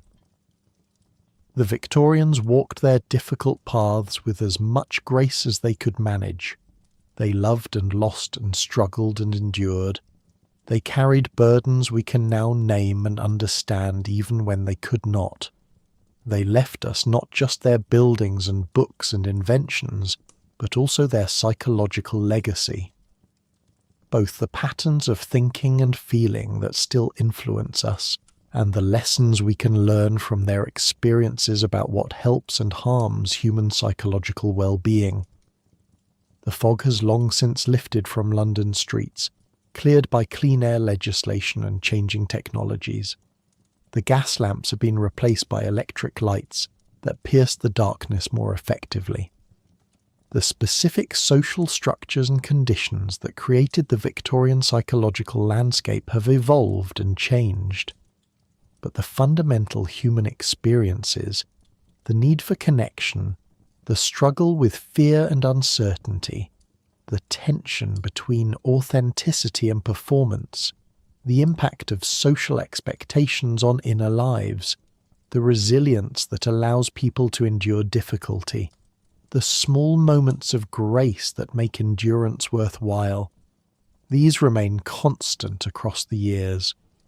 The people of Victorian London whisper to us still, not in the grand voices of empire and progress, but in the quiet voices of individual human experience, reminding us of truths about the psychological dimensions of being alive that transcend their particular historical moment and speak to our own. And so the story draws to its close, as all stories must. The night continues its ancient rhythm over the city that never stops changing yet somehow remains itself. The psychological truths we've explored settle into memory and understanding, and somewhere in the darkness, the next day is already beginning, bringing with it new challenges and new possibilities, new burdens and new hopes, the endless human story continuing its complicated unfolding. The dark psychological truth about life in Victorian London has been told, not completely. No story of human experience can ever be complete, but truly, with attention to both suffering and strength, both the visible and the hidden, both the historical particular and the universal human. May this understanding rest gently in the mind, a gift of insight across the years, a reminder of both how far we have come and how much remains constant in the human experience of navigating difficult worlds while trying to maintain dignity and hope and connection. The gaslights dim a final time, the fog swirls through the empty streets, and Victorian London recedes into the past from which we have called it forth, leaving us with knowledge purchased through their experience. Knowledge about the psychological cost of rigid social structures, about the importance of authenticity and connection, about resilience and its limits, about what it means to be human in times and places that make being fully human so very difficult. And in that knowledge, perhaps, we find both compassion for those who came before and wisdom for navigating our own psychological landscapes, our own challenges, our own search for meaning and connection in a world that, like theirs, is complicated and difficult, and occasionally surprisingly shot through with moments of unexpected grace.